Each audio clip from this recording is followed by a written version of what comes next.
2024 में सरकार आने से कैसे चुके? वोट चोरी करके ये लोग हरियाणा में, महाराष्ट्र में सत्ता बल छीनी है और हो सकता है हमारी भी कुछ गलतियां। बहुत ज्यादा नुकसान भूपेंद्र सिंह हुड्डा या फिर दीपेंद्र सिंह हुड्डा की वजह से कांग्रेस पार्टी को हुआ है चुनाव में। कोई भी व्यक्ति अगर किसी के हाथ में आप बागडोर देंगे तो नाराजगी तो वाजिब है। 1 महीना लगभग हो गया है ऑफिशियली जिम्मेदारी संभाले आपको, कितनी कमियां देख रहे हैं? पार्टी में अनुशासन जरूरी है। ये और बेसिक सी चीज कांग्रेस के नेताओं को समझ में क्यों नहीं आती? उसी बात पे मतभेद भी हो सकते हैं, लेकिन मेरा ये मानना है मनभेद नहीं। प्रोफेसर संपत सिंह 4 पन्नों का इस्तीफा पढ़ा आपने? मैं समझता हूँ इस 4 पन्नों के पहले भी वो उस रैली में भी जा चुके थे। कैप्टन अजय यादव साहब को देख लीजिए, फौजी आदमी है, मतलब थोड़ा सा मुआविस में कई बार मैं आ जाता हूँ, बाकी ऐसी बात नहीं है। कुमारी शैलजा का जिस तरीके से तिरस्कार हुआ, अपमान हुआ, उसकी वजह से कहीं ना पार्टी को बहुत ज्यादा नुकसान हुआ। कोई भी अगर व्यक्ति पार्टी से या परिवार से नाराज होता है तो नुकसान तो स्वाभाविक है। पोस्टर को लेके भी आपने अब गाइडलाइंस जारी की हैं। सद्भाव यात्रा में भी जाएंगे क्या आप? ये यात्रा आधिकारिक यात्रा नहीं है। हरियाणा में भूपेंद्र सिंह हुड्डा इज कांग्रेस, कांग्रेस इज भूपेंद्र सिंह हुड्डा, आपको लगता है? अगर आज मैं कह दूं कांग्रेस नरेंद्र सिंह तो गलत है ना, ये तो ऐसा नहीं होता किसी कहने से। उदय भान भले ही ना हो राव नरेंद्र सिंह, लेकिन उदय भान जैसे ही हैं। सुनता हूँ सबकी हूँ, करता अपने हिसाब से हूँ। आपके नेता इस तरीके की बात बोल रहे हैं, चौथी बार भी कह रहे हैं बीजेपी सरकार बना लेगी। नहीं बना पाएंगे, किसी हालत पे भी नहीं बना पाएंगे। CLU-CD कांड चिल्लाने लगे फिर से, क्या बेसिकली वो था? वो सब एक एडिटिंग किया गया है। किसी ने काम के बदले अगर कह दे नरेंद्र सिंह या उसके परिवार ने चाय भी पियो तो जीवन में हम संन्यास ले लेंगे, राजनीति नहीं करेंगे। नमस्कार, टू द पॉइंट विद प्रतिमा दत्ता देख रहे हैं आप हरियाणा न्यूज पर, और आप सभी का बहुत बहुत स्वागत है। हरियाणा के लोग अक्सर ये सोचते हैं कि आखिर 2024 में जब हर जगह ये शोर था कि कांग्रेस पार्टी सरकार बनाने जा रही है, तो सरकार बीजेपी ने कैसे बना ली? बीजेपी कहती है कि हमारी ग्राउंड पर पकड़, हमारी नीतियां और हमारे अच्छे कार्य थे जिसकी बदौलत लोगों ने फिर से हमें मौका दिया। लेकिन कांग्रेस पार्टी ये आरोप लगाते है कि ईवीएम में सेटिंग हुई, चुनाव में धांधली हुई, बीजेपी ने हर तरफ फर्जीवाड़ा किया जिसके बूते 2024 में सरकार बना ली। लेकिन सबके जहन में सवाल है कि कांग्रेस पार्टी आखिर सरकार बनाने से चूकी तो चूकी कैसे? क्योंकि सरकार बनाने की बात तो कांग्रेस पार्टी के अंदर चल ही नहीं रही थी। कांग्रेस पार्टी के अंदर बातें चल रही थी कि कौन से नेता को कौन सा विभाग मिलेगा, कौन सा डिपार्टमेंट मिलेगा, मंत्रिमंडल विस्तार कैसे होगा, इस तरीके की चर्चाएं कांग्रेस पार्टी के नेताओं में थी। तमाम अफसरशाही के लोग भी कांग्रेस के नेताओं से आकर मिल रहे थे, नमस्कार कर रहे थे, अपनी हाजिरी लगा रहे थे और बता रहे थे कि भाई सरकार आ गई तो हमें कहाँ पे फिक्स करना है, कहाँ पे सेट करना है, इन तमाम चीजों की तैयारी थी। इस सबके बीच जब चुनावी नतीजे आए, सब हैरान हो गए। सबने सोचा कि भाई ये कैसे हो गया? बीजेपी तो कह रही है ग्राउंड पे काम, लेकिन कांग्रेस कह रही है धांधली। और उसी कांग्रेस पार्टी के प्रदेश अध्यक्ष हमारे साथ राव नरेंद्र सिंह जी हैं, जिनको जिम्मेदारी पार्टी ने अभी दी है। ऑफिशियली जब जिम्मेदारी संभाली बतौर प्रदेश अध्यक्ष तो लगभग 1 महीने का समय भी पूरा हो चुका है। इस 1 महीने के दरमियान कितना काम किया, और कांग्रेस पार्टी जो इतनी टेढ़ी खीर है हरियाणा में कि समझ में लोगों को आ ही नहीं रही है कि इतनी गुटबाजी, इतनी परेशानियां, कितना सरदर्द हो रहा है राव नरेंद्र जी का, ये भी उनसे पूछेंगे। बहुत स्वागत आपका हमारे इस चैनल पे। बहुत बहुत धन्यवाद आपका, आपके सभी दर्शकों का मेरी तरफ से और पार्टी की तरफ से भी बहुत बहुत स्वागत है। बहुत शुभकामनाएं। बड़ी मुश्किल से इतना सोच विचार करके कांग्रेस पार्टी ने आपके कंधों पर ये जिम्मेदारी दी है, आपको दारोमदार दिया है कि भाई हरियाणा कांग्रेस का कुछ तो सॉल्यूशन कर दो। अब 1 महीना लगभग हो गया है ऑफिशियली जिम्मेदारी संभाले आपको, कितनी कमियां देख रहे हैं, कितनी ताकत देख रहे हैं, क्या ऑब्जर्व किया है पार्टी के भीतर? देखिए, सबसे पहले तो मैं मेरी पार्टी के हाईकमान का, आदरणीय हमारे अध्यक्ष श्री खड़गे साहब का, आदरणीय लोकसभा में हमारे नेता, विपक्ष के नेता श्री राहुल गांधी जी का और तमाम शीर्ष नेतृत्व का मैं आभार प्रकट करता हूं कि उन्होंने मुझ जैसे एक साधारण कार्यकर्ता को प्रदेश की जिम्मेदारी सौंपी है। पार्टियों में अध्यक्ष बनने का प्रोसीजर ये आम प्रक्रिया है, कोई ऐसी बात नहीं है कि कोई बहुत नई चीज़ हो। किसी का अध्यक्ष हर पार्टियां बनाती है, बीजेपी बहुत दिनों सोच रही है, वो भी अपना डिक्लेयर करेंगी। लेकिन ये ज़रूर है कि पार्टी आज के युग में बनाने से पहले ये ज़रूर सोचती है, सर्वे भी कराती है कि किस व्यक्ति के कोई जिम्मेदारी दी जाए ताकि आने वाले समय के अंदर पार्टी एक अच्छे तरीके से काम कर सके। तो पार्टी का ये सोच है, मुझे आदेश हुआ है। हालांकि मैं खुद एक राजनीतिक परिवार से हूँ और पिछले 50 वर्षों से अधिक समय से हरियाणा की राजनीति में मेरा परिवार सक्रिय रहा। मेरे पिताजी स्वर्गीय राव बंसी सिंह जी 1972 में पहली बार विधायक बने और उसके बाद में उनके जब मिनिस्टर थे लास्ट में 1991 से 96 में कांग्रेस सरकार में, उसी समय उनका निधन हो गया था जनवरी में। तो जब बीच में चुनाव आ गए, आम हरियाणा के आम चुनाव आए और 1996 में मुझे कांग्रेस पार्टी ने टिकट दिया टेली विधानसभा से और मुझे हरियाणा के जो 90 में से केवल 9 एमएलए चुन करके आए थे, उनमें से मुझे भी एक विधायक बनने का सौभाग्य हुआ। तो लगभग पिछले कहा जाए 30 वर्षों के समय के दौरान में मुझे हरियाणा की राजनीति में हर स्टेप पे काम करने का मौका मिला, जहां मैंने अपना जीवन जिला कांग्रेस के एक महासचिव से लेकर के प्रदेश कांग्रेस पे महासचिव तक रहा और भी सामाजिक कोऑपरेटिव बैंक के जिले के चेयरमैन बनने का भी मौका मिला। विधायक के बाद में एक बार 2009 से 14 के बीच में स्वास्थ्य मंत्री के रूप में भी काम करने का कांग्रेस पार्टी ने मौका दिया। तो इसलिए मेरा एक अपना लोगों के बीच में एक अपना अनुभव रहा, काम करने का तरीका रहा। तो शायद वो सब चीज़ों को देखते हुए पार्टी ने ऐसा सोचा होगा कि जिम्मेदारी मुझे दी जाए। जहाँ तक 1 महीने का प्रश्न है, सबसे पहले तो पार्टी के अंदर बहुत दिनों से संगठन नहीं था, कई वर्षों से। तो हर आदमी महसूस करता था, इवन हमारे प्रेस के साथी भी फील कर कहते थे संगठन कब बनेगा। तो मैं तो आभारी हूँ हमारी पार्टी का हाईकमान का कि संगठन सर्जन अभियान के तहत उन्होंने पूरे देश में प्रक्रिया शुरू की। सबसे पहले गुजरात में, मध्य प्रदेश, हरियाणा में की और हरियाणा में एक लंबे समय के बाद में जिला अध्यक्षों का चयन हुआ। 11 साल का लंबा लगभग 11 साल का समय के बाद में जिला अध्यक्ष बनाए गए।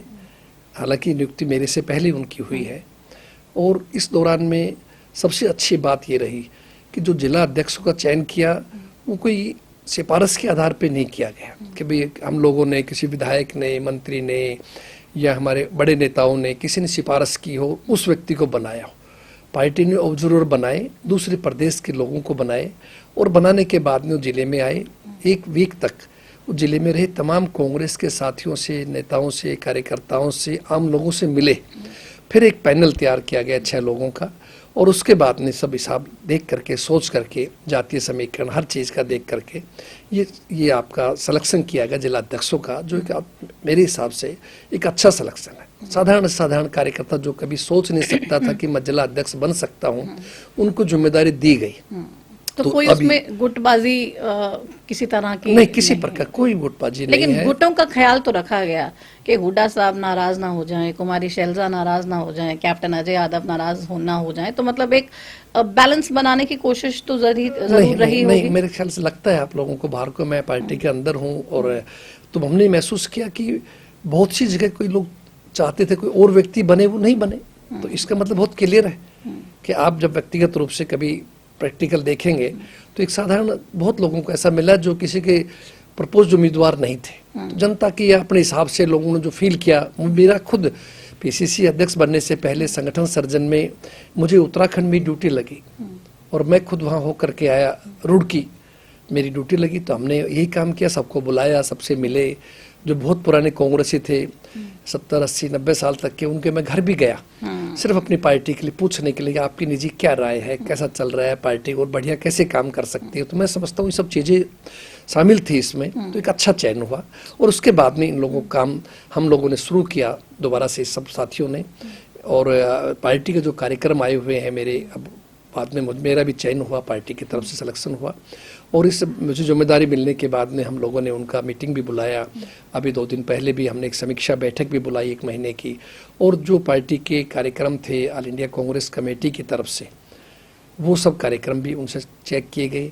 आगे से हमारी ये मंशा है कि प्रदेश की तमाम कार्यकारिणी, जिले की कार्यकारिणी, ब्लॉक्स की कार्यकारिणी, बूथ लेवल तक हम जाकर के पार्टी के संगठन को एक मजबूत संगठन बनाएं और उसमें हर उस व्यक्ति को शामिल करें जो पार्टी में सेवा करना चाहता है, और सभी उसमें वर्गों का, छत्तीसवीं बिरादरी का, तमाम चीजों का ध्यान रखने की कोशिश, ऐसा हमारी सोच है। तमाम फैक्टर्स का ध्यान रखने की तो पार्टी कोशिश करती ही है, लेकिन सबसे बड़ा फैक्टर जो कांग्रेस पार्टी को जिस तरफ ध्यान देने की जरूरत है वो है गुटबाजी, आप मानते हैं?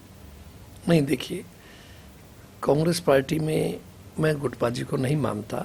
ये ठीक है, हर व्यक्ति है, उसके अपनी टीम होती है, साथी होते हैं। बाकी ये जरूर है, थोड़ा आंतरिक लोकतंत्र है हमारी पार्टी के अंदर। कुछ बात कहने की आपस में बोल देते हैं, कह देते हैं, लेकिन किसी बात पे मतभेद भी हो सकते हैं। लेकिन मेरा ये मानना है मनभेद नहीं है, कि ऐसा नहीं है, बिल्कुल कोई नहीं है मनभेद। नहीं, मनभेद राव बिल्कुल नरेंद्र नहीं जी, है। हमारे कार्यक्रम का नाम है टू द पॉइंट, कोई एकदम बात नहीं। टू द पॉइंट बात करते हैं हम। जो आप नहीं, गोल आप गोल कर सकते घुमा हैं। रहे हैं ना, ये लोग बता देंगे कि भाई ये तो घुमाने की कोशिश कर रहे हैं।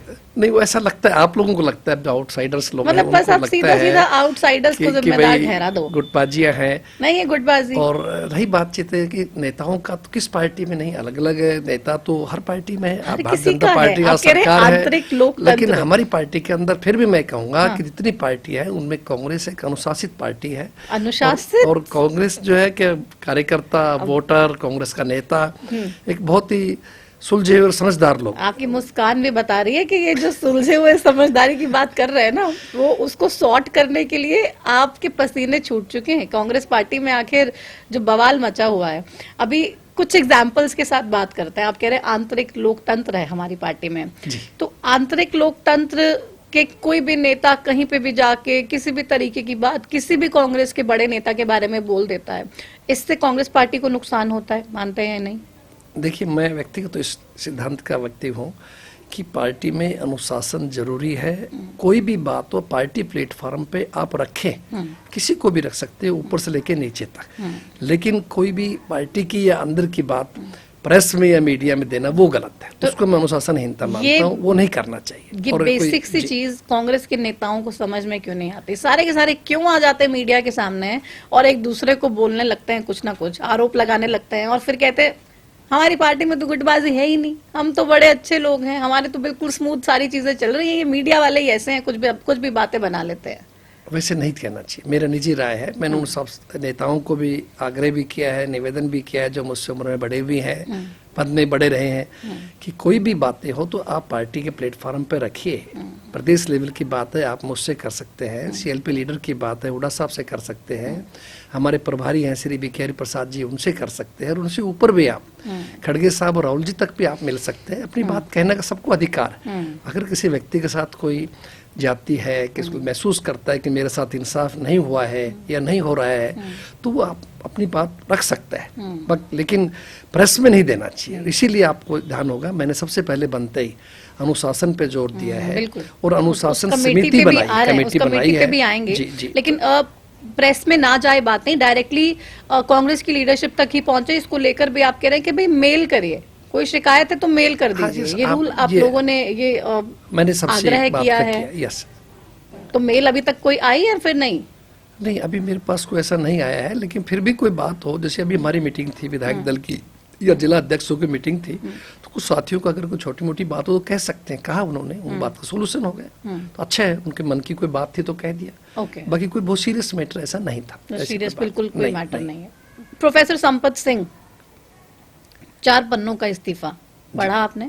नहीं, मेरे पास कॉपी उनकी नहीं आई। मीडिया के माध्यम से, प्रेस के माध्यम जरूर मुझे पता लगा, और मैंने व्यक्तिगत रूप से उनसे संपर्क करने की कोशिश की थी, लेकिन उस समय नहीं हो पाया था। लेकिन ये उनका निजी निर्णय है। देखिए, जीवन में कोई केवल एक राजनीति की बात नहीं है, परिवार की बात भी होती है। कई बार कोई व्यक्ति अपने परिवार संतुष्ट नहीं है, वो अलग जाके अलग भी हो जाता है, न्यारे हो जाते हैं, देसी भाषा में कह देते हैं, भाई भाई का बंटवारा भी हो जाता है। तो इसलिए हो सकता है कोई व्यक्तिगत किसी की विचारधारा हो, कांग्रेस में आज तालमेल नहीं हो, छोड़ना चाहते हो, उनका निजी निर्णय हो सकता है संपत सिंह जी का। और पार्टियों में तो देखो, अभी इलेक्शन से पहले कांग्रेस कितना भारी ज्वाइनिंग कराया गया था, तो सबको लग रहा था ना सरकार आ रही है। आगे भी बहुत लोग इच्छा कर रहे हैं। बेचारे जो ज्वाइन कर गए कांग्रेस पार्टी, वो अपना माथा पीट रहे हैं कि भाई क्यों ही कर ली, वेट ही कर लेते कि सरकार आती, उसके बाद कुछ सोचते। और बहुत से अब भी साथी तैयार है आने के लिए। हमने कहा अभी थोड़ा वेट करें, जो साथी कांग्रेस पार्टी की विचारधारा से मेल खाएगा। कौन से साथी? और कोई बड़े नेता ऐसे हैं निस्वार्थ रूप से आना चाहेगा तो कांग्रेस स्वागत में है उसका। वापस आना चाहते हैं? बहुत लोग हैं, विधायक लेवल के भी हैं, नीचे लेवल के भी हैं, तो आएंगे, तो लेकिन निस्वार्थ रूप से।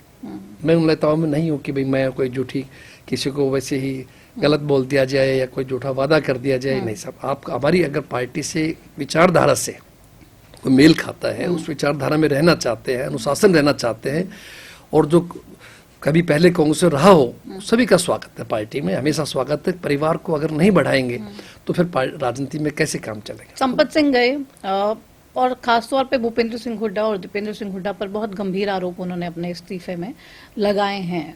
तो आपको लगता है कि जेन्युइनली बहुत ज्यादा नुकसान भूपेंद्र सिंह हुड्डा या फिर दीपेंद्र सिंह हुड्डा की वजह से कांग्रेस पार्टी को हुआ है चुनावों में?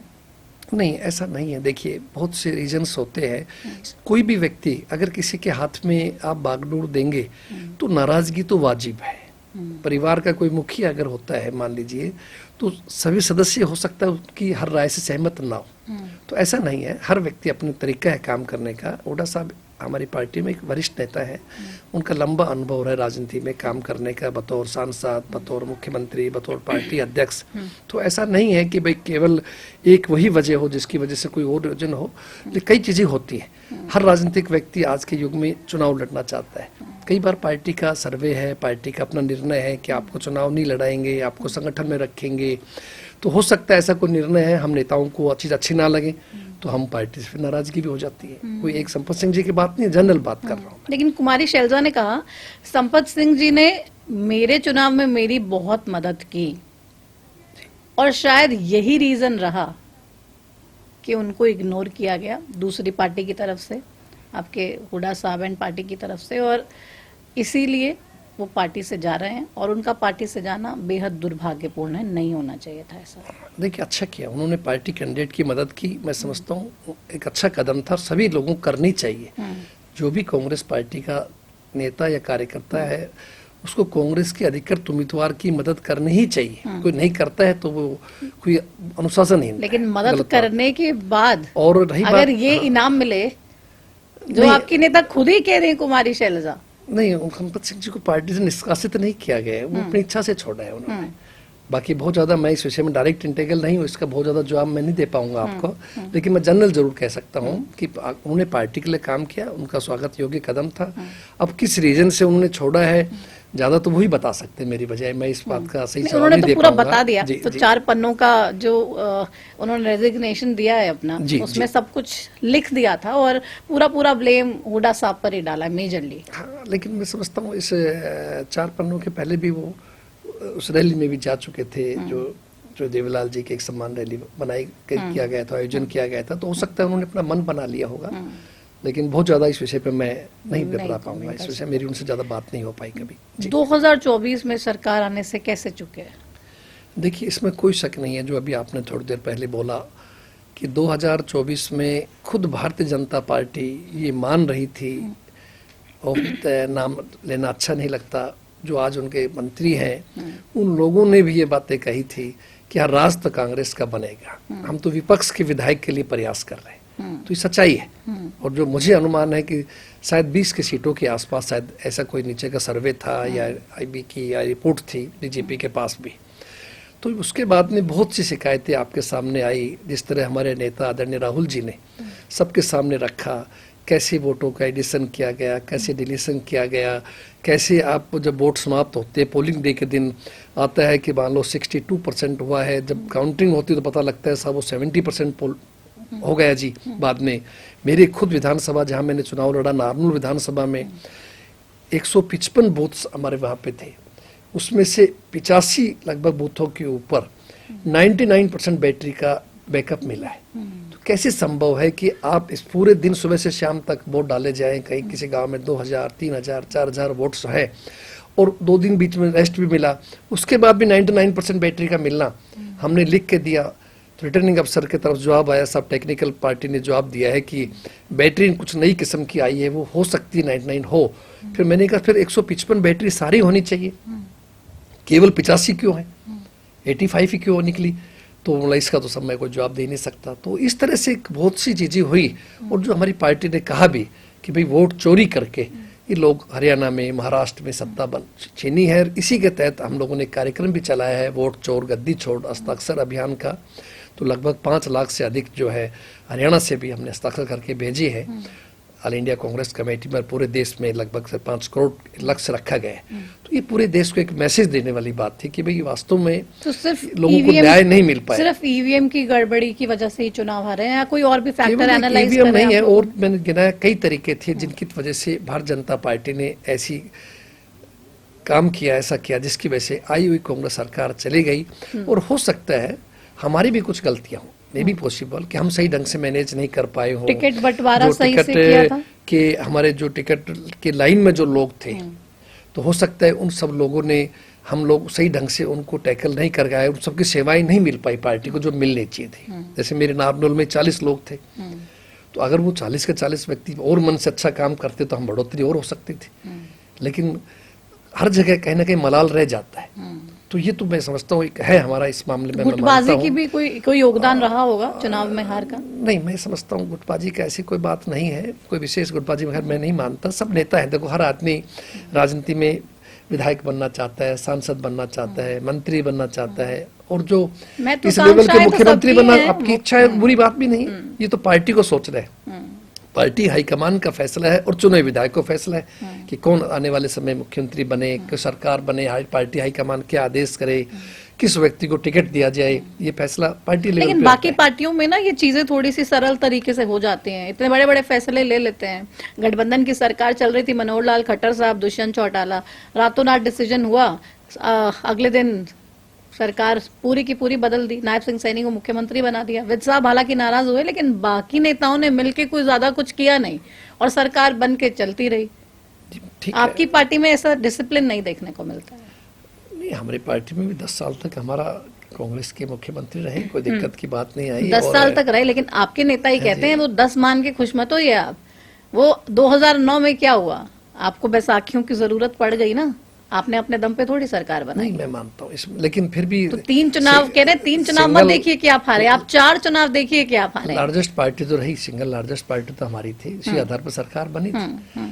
और ये तो आप केंद्र के अंदर भी हम कहीं गठजोड़ की सरकार चल रही है मोदी जी की, तो चलता है। ये तो राजनीति के अंदर सहारा लेना पड़ता है। पहले भी यूपी में भी सरकार बनी, आज एनडीए की भी सरकार मिलकर चलती है दलों से। बाकी ऐसी बात नहीं है। हरियाणा के लोगों का निश्चित रूप से मैं आज भी कहना चाहता हूं कि हरियाणा के लोग मौजूदा सिस्टम से खुश नहीं है, केंद्र और प्रदेश की भाजपा सरकार से नाराज है। बेरोजगारी जबरदस्त बढ़ी है हरियाणा के अंदर। जहां हरियाणा नंबर 1 पे हुआ करता कांग्रेस समय के अंदर, आज बेरोजगारी में नंबर 1 के ऊपर है। लॉ एंड ऑर्डर की स्थिति आपके सामने है, आप खुद मीडिया से आप जानते हैं, रोजाना हत्या, डकैती, अपहरण, बलात्कार, यहाँ तक कि कोर्ट कचहरी के अंदर भी सरेआम गोलियों से हत्या, रंगदारी मांगी जा रही है। कोई सुरक्षित नहीं है, व्यापारी सुरक्षित नहीं है। तो इसलिए ये लॉ एंड ऑर्डर स्थिति बहुत खराब है। तो और किसान आपके सामने अभी आपने देखा किस तरह मंडियों में परेशान रहा, एमएसपी का रेट नहीं मिल पाया, खाद बीज के लिए भटक रहा है, स्कूलों में आपके अध्यापक नहीं है, हॉस्पिटल्स में डॉक्टर नहीं है। तो जो लोग खुश नहीं है मौजूदा सिस्टम से, नाराज है, परिवर्तन चाहते थे, निश्चित रूप से आपने ठीक कर, आगे भी चाहेंगे। हमारा काम है लेकिन लोग तो चाह लेंगे, आपके नेता चाहेंगे या नहीं? क्योंकि आप देखिए, जब से आप भी प्रदेश अध्यक्ष बने हैं, आप भले ही सबके पास गए हों, सबसे मिले हों, बहुत से नेता आपके पास भी आए हों, मुलाकात की हो, लेकिन बनते ही ऐसे ऐसे ट्वीट आ गए कि साफ तौर पे दिख गया, भाई देखिए फिर से गुटबाजी है। कैप्टन अजय यादव साहब को देख लीजिए। कैप्टन साहब बड़े मेरे आदरणीय भाई हैं, बहुत प्यार हमारा आपस में आज भी है। और रही बात ये कि वो खुद भी उस दावेदारी में शामिल थे, फौजी आदमी है, कहते थोड़ा सा आवेश में कई बार मैं आ जाता हूँ, बाकी ऐसी बात नहीं है, मन से उनमें कोई भेद नहीं है। उन्होंने आपको कहा कि थोड़ा सा मैं आवेश में आ जाता हूँ कभी कह देते भाई कोई बात हो तो मुझे कई बार आ जाता है, महसूस हो गया, बाकी ऐसी कोई बात नहीं। खुशी है उनसे मिले थे, मैं मिला उनका सब कप्तान साहब से, आप प्रदेश अध्यक्ष बने, उन्होंने ट्वीट किया, नाराजगी जताई, उसके बाद आप मिले? मैं सबसे ही मिला, अगर नहीं ट्वीट कर तो भी मिलता। अच्छा, लेकिन नाराजगी पे उन्होंने क्या कहा, कैसा ट्वीट क्यों कर दिया भाई? मैं तो हुड्डा साहब से मिला, मैं तो शैलजा जी से मिला, मैं रणदीप जी से मिला, चौधरी वीरेंद्र सिंह से मिला। ऐसा नहीं कि उन लोगों ने भी ट्वीट किया हो, ट्वीट की बात नहीं थी, मुझे मिलना ही था, अच्छा अपने सभी साथियों से मिलना था और कोई दिक्कत की बात नहीं है। क्योंकि आपको पता है ना, ये भी पावर सेंटर्स हैं, अलग अलग अलग अलग अलग अलग अलग, एक कैसे करना है? सीनियर लीडर्स हैं तो मेरे से बड़े हैं, उम्र में भी, पद में बड़े रहे हैं, तो और अगर कोई जूनियर भी हो तो भी मिलने में क्या बुराई, पार्टी ने कोई जिम्मेदारी दी है तो हम तो पार्टी के सेवक हैं एक तरह से, तो मुझे मेरा फर्ज बनता है मैं हर उस पार्टी के कार्यकर्ता तक पहुंचूं, चाहे वो साधारण वोटर है, अगर उसको तकलीफ भी है, उसके घर में भी कोई गमी खुशी, तो मुझे जाना चाहिए बीइंग ए पार्टी। राइट। भाई मैं पार्टी ने जिम्मेदारी दी है और मेरा परिवार अगर 6 बार विधानसभा का सदस्य बना है तो इसीलिए तो बना है कि हाँ हम जनता के बीच में रहते हैं, और हो सकता है इन चीजों ने सोच के ही पार्टी ने मुझे आज ये जिम्मेदारी सौंपी हो।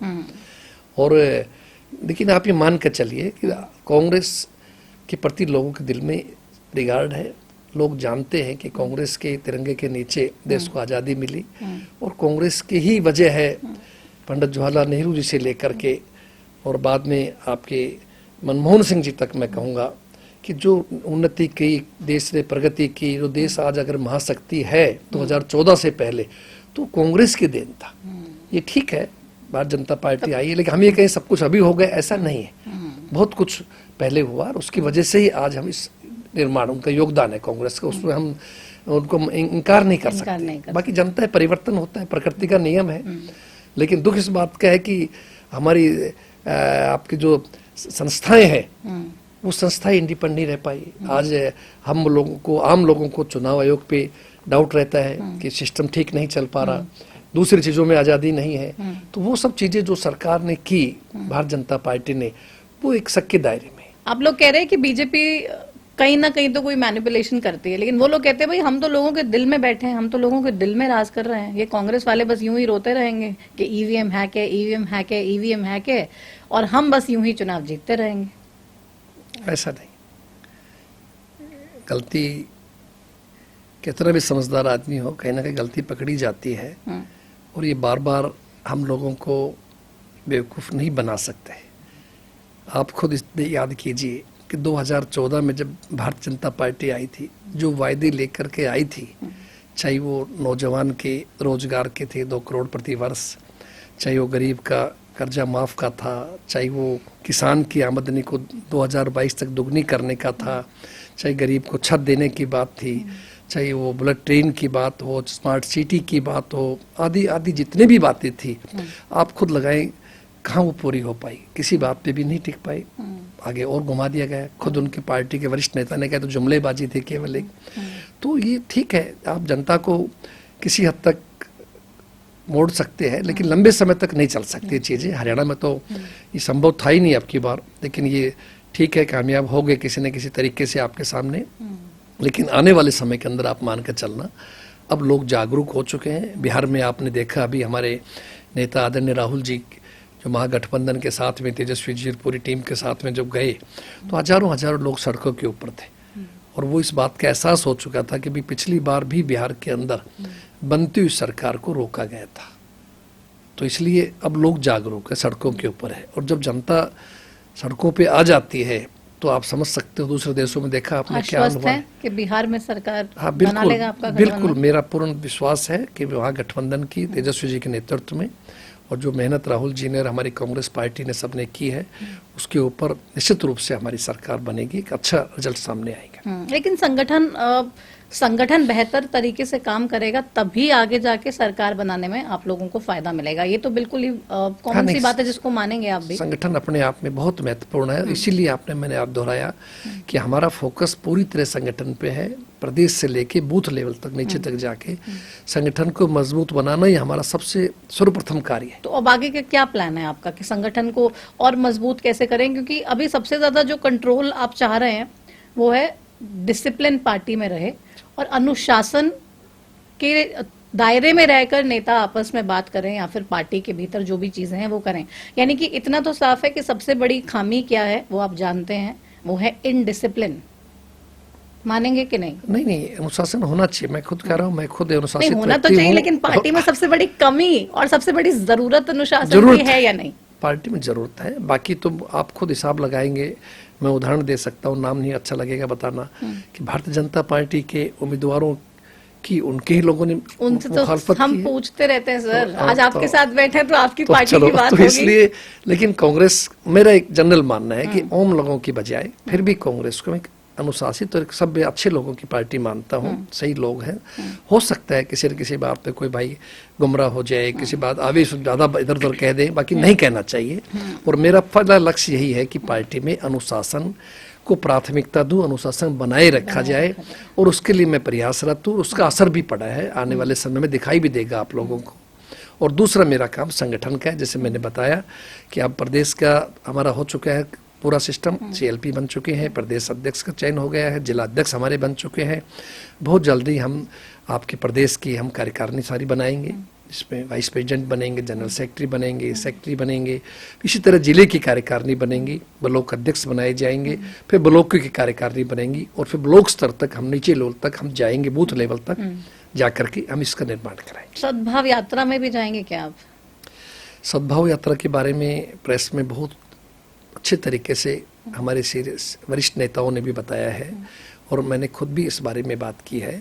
सद्भाव यात्रा कांग्रेस पार्टी को झंडे के नीचे आदरणीय राहुल जी की फोटो के साथ यात्रा चल रही है, लेकिन फर्क होता है, ये यात्रा आधिकारिक यात्रा नहीं है कि भाई कांग्रेस की ही अध्यक्षगण या कांग्रेस के ही उसके बैनर ने चले। ये हमारे साथी भाई चौधरी ब्रजेंद्र जी जो पूर्व सांसद हैं, उन्होंने ऐसा एक कार्यक्रम चलाया है कि साहब मैं पार्टी को मजबूत करने के लिए सभी जिलों में जाना चाहता हूँ, लोगों से मिलना चाहते हैं। तो कांग्रेस पार्टी या हमारे हाईकमान से उन्होंने पूछा है, सब बताया गया है। पार्टी से परमिशन लेके ब्रजेंद्र सिंह ने ये यात्रा प्लान की है और ये कर रहे हैं सभी। चौधरी वीरेंद्र सिंह जी, ये ब्रजेंद्र सिंह जी बता सकते हैं, लेकिन जैसा उन्होंने कहा है, जो मैंने पढ़ा है कि जब मैंने हाईकमान से कि नॉलेज में संज्ञान में डाला था, बाकी हमारी तरफ से हमारे प्रभारी आदरणीय श्री हरि प्रसाद जी ने बहुत स्पष्ट रूप से कहा था कि आधिकारिक यात्रा नहीं है, बाकी जो कांग्रेस साथी जाना चाहिए वो जा सकता है। मेरा निर्णय मैं करूँगा, मैं मेरे जिले में आएगी, मैं स्पेयर हूँगा, क्या कहूँगा, बाकी ऐसा कोई किसी के लिए मनाही नहीं है।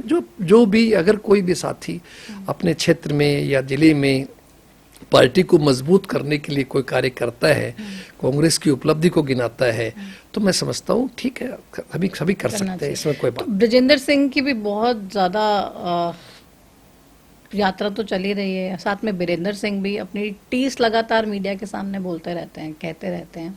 कांग्रेस पार्टी में इतना जो खींचतान है, उसको लेके बीरेंद्र सिंह जी से भी बात की क्या आपने? नहीं, मैं चौधरी वीरेंद्र जी से बताया, मैंने अध्यक्ष बनने के बाद में उनसे मिला था, उन्होंने कहा पूरा सहयोग करेंगे, और मेरा पूरा अनुभव रहा है, खुद पार्टी के अध्यक्ष भी रहे हैं, वो पूरी तरह से पार्टी को मजबूत करेंगे, आपके साथ मिल के काम करेंगे, उनका पूरा सहयोग समर्थन हमें मिलेगा। लेकिन वो ही कह रहे हैं, अगर इसी तरीके का हाल रहा तो आप भूल जाइए, चौथी बार भी कांग्रेस की सरकार आ पाएगी, चौथी बार भी बीजेपी सरकार बना लेगी। देखिए, उनकी व्यक्तिगत टिप्पणी पर तो वही जवाब दे पाए तो अच्छा रहेगा, मुझे अधिकार नहीं है मैं किसी की यात्रा पर उसको, लेकिन मुझे पूरा भरोसा है। पर आपको लगता है कि आपके नेता इस तरीके की बात बोल रहे हैं तो भाई कहीं तो दिक्कत होगी? चौथी बार भी कह रहे हैं बीजेपी सरकार बना लेगी। नहीं, मेरे दिमाग से ऐसा उन्होंने नहीं कहा, और नहीं कहना चाहिए, नहीं बना पाएंगे, किसी हालत पे भी नहीं बना पाएंगे। आप भी हम भी यही मौजूद है, 100% कांग्रेस के नेतृत्व में सरकार बनेगी। आप मान के चलिए कि हरियाणा की जनता बहुत जागरूक है, और जिस हरियाणा के अंदर भगवान कृष्ण ने ज्ञान दिया हो तो फिर वो गलत कैसे करेंगे? ठीक है, आप कुछ समय सा हुआ, 2-3 बार इन लोगों ने सफलता ले ली, लेकिन आगे नहीं मिल पाएगी। अब देहात के अंदर छत्तीसवीं बिरादरी के भाई, गरीब तबके के लोग, पिछड़े लोग ये महसूस करते हैं कि हमें वो न्याय नहीं मिल पा रहा जो मिलना चाहिए था, जिनकी अपेक्षा करते थे या जो अपने भाषणों में भारतीय जनता पार्टी नेताओं सुनते थे, तो वो कहीं ना कहीं उनके दिल के अंदर है। इसीलिए आपने खुद स्वयं माना कि हाँ, लोग परिवर्तन चाहते थे, परिवर्तन होने का पूरा संभावना थी। खुद भारतीय जनता पार्टी के वरिष्ठ नेता भी कहते थे हाँ, सरकार तो आप लोगों को पता है ना, सारे मंत्रिमंडल कैसे बंटना है, किसको कौन सा विभाग मिलना है, वो सारी चर्चाएं चल रही थी आप लोगों के पास। मैं तो खैर अपने चुनाव में ही व्यस्त था, मैं तो उस चर्चा में शामिल नहीं था। अच्छा, आप कंफर्म करने नहीं गए कि दोबारा से स्वास्थ्य मंत्री बनाएंगे या नहीं? नहीं, ऐसा मेरे दिमाग से कोई भी नहीं गया होगा, नहीं जाता कोई भी। देखो, राजनीति में पार्टी ने आपको टिकट दिया है तो आपका पहला लक्ष्य है विधायक बन के आना, फिर प्रदेश के लोगों का फैसला है कि वो आपको आपकी पार्टी की बहुमत दे, मेजोरिटी लाए, देन सरकार गठन होता है। तो इसलिए, लेकिन ऐसा लगता है आम लोगों को शायद भाई मंत्रिमंडल बट रहा है या कुछ और है। अच्छा, ये ऐसा भी कुछ आम नहीं है। लोगों का ही मैनिपुलेशन है, इसमें भी मतलब ऐसा कांग्रेस सोच पार्टी का लेते कोई हैं, वो बाकी नहीं ऐसा कुछ नहीं था नहीं था। ना, ऐसा कुछ नहीं था। आप कैसे हो सकते, जनता के जब तक मैंडेट सामने नहीं आ जाए तो आप कैसे आप डिक्लेयर कर सकते हैं कि भाई हम मंत्रिमंडल बांटेंगे, सरकार बनाएंगे। पब्लिक तो जनता है। अच्छा, 2019 में आप लोग चुनाव हारे तो लोगों ने कहा जो कोटा सिस्टम था ना कि भाई आधी सीटें भूपेंद्र सिंह हुड्डा की, आधी कुमारी शैलजा की और कुछ बचा के रख ली, बाकी नेताओं को भी कुछ कुछ दे देंगे। 2024 में भी आपने कोटा सिस्टम ही रखा और हालांकि ज्यादा तवज्जो भूपेंद्र सिंह हुड्डा को दी गई, लेकिन बेसिकली ये भी हुआ कि जेन्युइन जो कैंडिडेट थे जीतने वाले उनकी टिकट को काट दिया गया, मोनोपोली चली भूपेंद्र सिंह हुड्डा की। और कुमारी शैलजा का जिस तरीके से तिरस्कार हुआ, अपमान हुआ, उसकी वजह से कहीं ना कहीं पार्टी को बहुत ज्यादा नुकसान हुआ। देखिए, टिकटों का सिस्टम पार्टी हाईकमान के नेता बीच में होते हैं, एक सिस्टम बनता है, उसी मुताबिक नीचे से नाम जाते हैं, उसी मुताबिक फिर ऊपर फैसला होता है कौन विनिंग व्यक्ति है, किसका क्या सर्वे में रिपोर्ट्स आए हैं, उसी आधार पे अक्सर होता है। बाकी कई बार हो सकता है कुछ साथी नेता नाराजगी हो जाए, और कोई भी अगर व्यक्ति पार्टी से या परिवार से नाराज होता है तो नुकसान तो स्वाभाविक है, होना ही होना होता है। बाकी जो भी कुछ हुआ इसमें बहुत बड़ा रोल भारतीय जनता पार्टी का वोट चोरी का रोल है। वोट चोरी का रोल। अच्छा, कुछ भी होता है ना तो कभी हम घर पे भी कोई अच्छा काम करते हैं तो मम्मी पापा बहुत शाबाशी देते हैं कि भाई वेरी गुड, बहुत अच्छा काम किया। लेकिन अगर हमें कोई काम देते हैं कि भाई ये करना है और उसमें हम कुछ गड़बड़ी कर देते हैं, फिर डांट भी पड़ती है कि इतना सा काम दिया था, ये तुमसे हो नहीं पाया। आप लोगों की पार्टी में पूरा दारोमदार हुड्डा साहब के कंधों पर था और सरकार बनाने की जिम्मेदारी भी भूपेंद्र सिंह हुड्डा साहब की थी। तो भूपेंद्र सिंह हुड्डा, दीपेंद्र सिंह हुड्डा, उदय भांजी, जब ये तीनों मिलके काम कर रहे थे, सब कुछ इनके मन मुताबिक हो रहा था, सरकार नहीं बनी, तो क्या कसूर भी इन तीनों का ही होना चाहिए या फिर नहीं? देखिए, मैं इस बात का क्या जवाब दूं, मैं समझता हूँ मैं सक्षम नहीं हूँ ये बात। तो ऐसा नहीं है, सरकार देखिए मैंने बताया, मतलब कहते हैं ना जिसके सर पे जीत का सेहरा सजेगा, अगर हार हो गई तो फिर उसी से तो पूछा जाएगा भाई क्यों। नहीं ऐसा नहीं है, पूछा भी होगा पार्टी हाईकमान ने, शायद मेरे लेवल की बात नहीं है, तो कोई ना कोई लोगों ने जवाब भी दिया होगा जो पार्टी लेकिन के इंचार्ज इसीलिए थे। 1 साल भी लग गया कि सीएलपी बनाने में भी 1 साल लगा दिया पार्टी ने। तो लोग कह रहे हुड्डा साहब को ही बनाना था तो पहले बना लेते, कम से कम पार्टी की फजीहत तो ना होती कि 1 साल से लीडर ऑफ ऑपोजिशन ही नहीं है हरियाणा में। लेकिन फिर भी जो कार्य थे विधानसभा के वो वरिष्ठता के आधार पर हुड्डा साहब ही कर रहे थे। और कई बार पार्टी में कई चीजें व्यस्तताएं होती है, फैसला लेने में विलम्ब भी हो सकता है, हर पार्टी में होता है। जैसे मैंने बताया, भारतीय जनता पार्टी बहुत समय से राष्ट्रीय अध्यक्ष की खोज चल रही है, हरियाणा के अध्यक्ष से चल रही है, वो भी नहीं कर पा रहे सत्ता में होते हुए अपना। तो ऐसा नहीं है, अरे हर चीज का वक्त होता है, समय आपसे पे पहले ना मोहनलाल बड़ौली साहब का इंटरव्यू किया था मैंने और उनसे तमाम ये सवाल पूछे थे कि भाई क्या हो गया, आपको बनाएंगे नहीं बनाएंगे, क्या खामी क्या चीज है, वो तमाम सवाल जो पूछने योग्य थे वो उनसे पूछे। कड़े सवाल भी पूछे जो अक्सर आप लोग कहते रहते हैं डमी सीएम है, नॉन परफॉर्मिंग सरकार है, आपके भी सवाल सारे के सारे पूछे, आप चिंता मत कीजिए। फिलहाल आपसे इसलिए पूछ रही हूँ क्योंकि आप बैठे और प्रदेश के लोग ये जानना चाहते हैं भाई राव नरेंद्र सिंह का प्लान क्या है, क्या कांग्रेस पार्टी सोच रही कि आई हुई सरकार आई क्यों नहीं, दरवाजे पे खड़ी खड़ी वापस भेज दी, और सारे के सारे आप लोगों को कसूरवार ठहरा रहे हैं। हरियाणा में एक ये भी डायलॉग बहुत ही हिट है और ये कहावत लोग कहते हैं कि हरियाणा में भूपेंद्र सिंह हुड्डा इज कांग्रेस, कांग्रेस इज भूपेंद्र सिंह हुड्डा। आपको लगता है? नहीं, देखिए ऐसा नहीं है, हर व्यक्ति की अपनी लोकप्रियता होती है, किसी की थोड़ी ज्यादा हो सकती है, किसी कम हो सकती है, हर व्यक्ति का प्रभाव है। बाकी ये नहीं कह सकते, कांग्रेस तो कांग्रेस है, सब कांग्रेस एक बड़ी पार्टी है, राष्ट्रीय पार्टी है, हम सब उसके पार्टी के अंदर है, तो अपनी कांग्रेस जिम्मेदारी निभा रहे हैं। भूपेंद्र सिंह हुड्डा, कांग्रेस इज कांग्रेस। कांग्रेस तो कांग्रेस ही है, हम कैसे कह सकते हैं किसी सारे तो ये कह रहे हैं कि कांग्रेस इज भूपेंद्र सिंह हुड्डा। नहीं, ऐसा नहीं, अगर आज मैं कह दूं कांग्रेस नरेंद्र सिंह तो गलत है ना, ये तो ऐसा नहीं होता किसी कहने से, नहीं होता, और कोई भी नहीं कहता ऐसा नहीं। हमारे कभी हुड्डा साहब ने भी कभी ये नहीं कहा होगा कि भाई मैं ही कांग्रेस हूँ, ऐसा नहीं, कांग्रेस तो कांग्रेस है, हम सब उसके पार्टी के सिपाही हैं, पार्टी कार्यकर्ता हैं, पार्टी के जो ड्यूटी लगा दी जाए वो जिम्मेदारी निभाते हैं अपनी अपनी। तो लेकिन ये कहना कि भाई एक व्यक्ति ही केवल कांग्रेस से, मैं उसको नहीं मानता, नहीं कहना भी नहीं चाहिए, और मैं समझता हूँ है भी नहीं, ऐसी बात नहीं है। कांग्रेस तो कांग्रेस ही है अपने आप में, राष्ट्रीय नेतृत्व है हमारा जो सब चीज़ें देख रहा है, काम ड्यूटियाँ सौंप रहा है, और हम सब ईमानदारी से अपनी अपनी ड्यूटी निभा रहे हैं। और हमारे अलग वरिष्ठ जो नेता है आपके सामने अभी जिक्र आया बहन शैलजा जी का, आप देखिए पार्टी में राष्ट्रीय महासचिव हैं, उनके पास जिम्मेदारी है, उत्तराखंड की प्रभारी है, रणदीप सुरजेवाला जी राष्ट्रीय महासचिव हैं, कर्नाटक से बड़ी प्रदेश जिम्मेदारी है। रणदीप सुरजेवाला जी भी पूछ रहे हैं ना, सिर्फ ये बताने से काम नहीं चलेगा कि वोट परसेंटेज बढ़ गया, वोट शेयर बढ़ गया, ये बताइए कि सरकार क्यों नहीं आई। ठीक है, पार्टी की मीटिंग के अंदर अगर कोई साथी कहते हैं तो हर आदमी को अधिकार है बात करने का, कहने का, लेकिन प्रेस में तो ऐसा नहीं है। वो तो अंदर की बात थी हमारी पार्टी की कि उन्होंने ऐसा कुछ कहा होगा कि भाई पार्टी वीडियो के तो अंदर पूरी खुलेआम सबने देखी। नहीं, आपके कार्यक्रम में ही गुटबाजी को लेकर आप ही के नेता, चाहे रणदीप सुरजेवाला हो, चाहे वीरेंद्र किसी सिंह की हो, आलोचना नहीं थी, वो केवल एक व्यक्तिगत विचार थे जो साथी कह रहे थे कि भाई आना चाहिए था, थोड़ा और ध्यान दे देना चाहिए, ऐसा एक विचार हो सकता है। ध्यान बाकी सभी पार्टी फिर के कह रहे लिए ध्यान काम नहीं कर दिया। ध्यान किसने नहीं दिया है? आप पार्टी- कह रहे हैं कांग्रेस पार्टी की के नहीं लिए गलती, बीजेपी पार्टी की के लिए गलती। सभी अपने अपने तरीके से काम कर रहे हैं। कोई राष्ट्रीय लेवल पे कर रहा है, कोई प्रदेश लेवल पे कर रहा है, कोई विधायक लेवल पे कर रहे हैं। सभी साथियों का एक ही उद्देश्य है, एक ही लक्ष्य है, पार्टी को मजबूत करना, पार्टी में संगठन को अच्छे ढंग से बनाना, पार्टी में अनुशासन रखना, और जो भी हमारे राष्ट्रीय नेतृत्व से एक प्रोग्राम आए या ऑल इंडिया कांग्रेस का, उसको हम बढ़ चढ़ करके भाग लें, अच्छे ढंग से काम करें, ये हमारी पार्टी आपकी नियुक्ति को लेकर भी कई लोगों ने सवाल उठाए कि भाई आप बाहरी क्यों लेकर आ गए, जब 2009 में हजका से चुनाव जीते, फिर कांग्रेस में शामिल हुए। कोई कांग्रेस का डेडिकेटेड कार्यकर्ता भी तो बना सकते थे जो बहुत ही सालों सालों तक कांग्रेस पार्टी से ही जुड़ा रहा हो।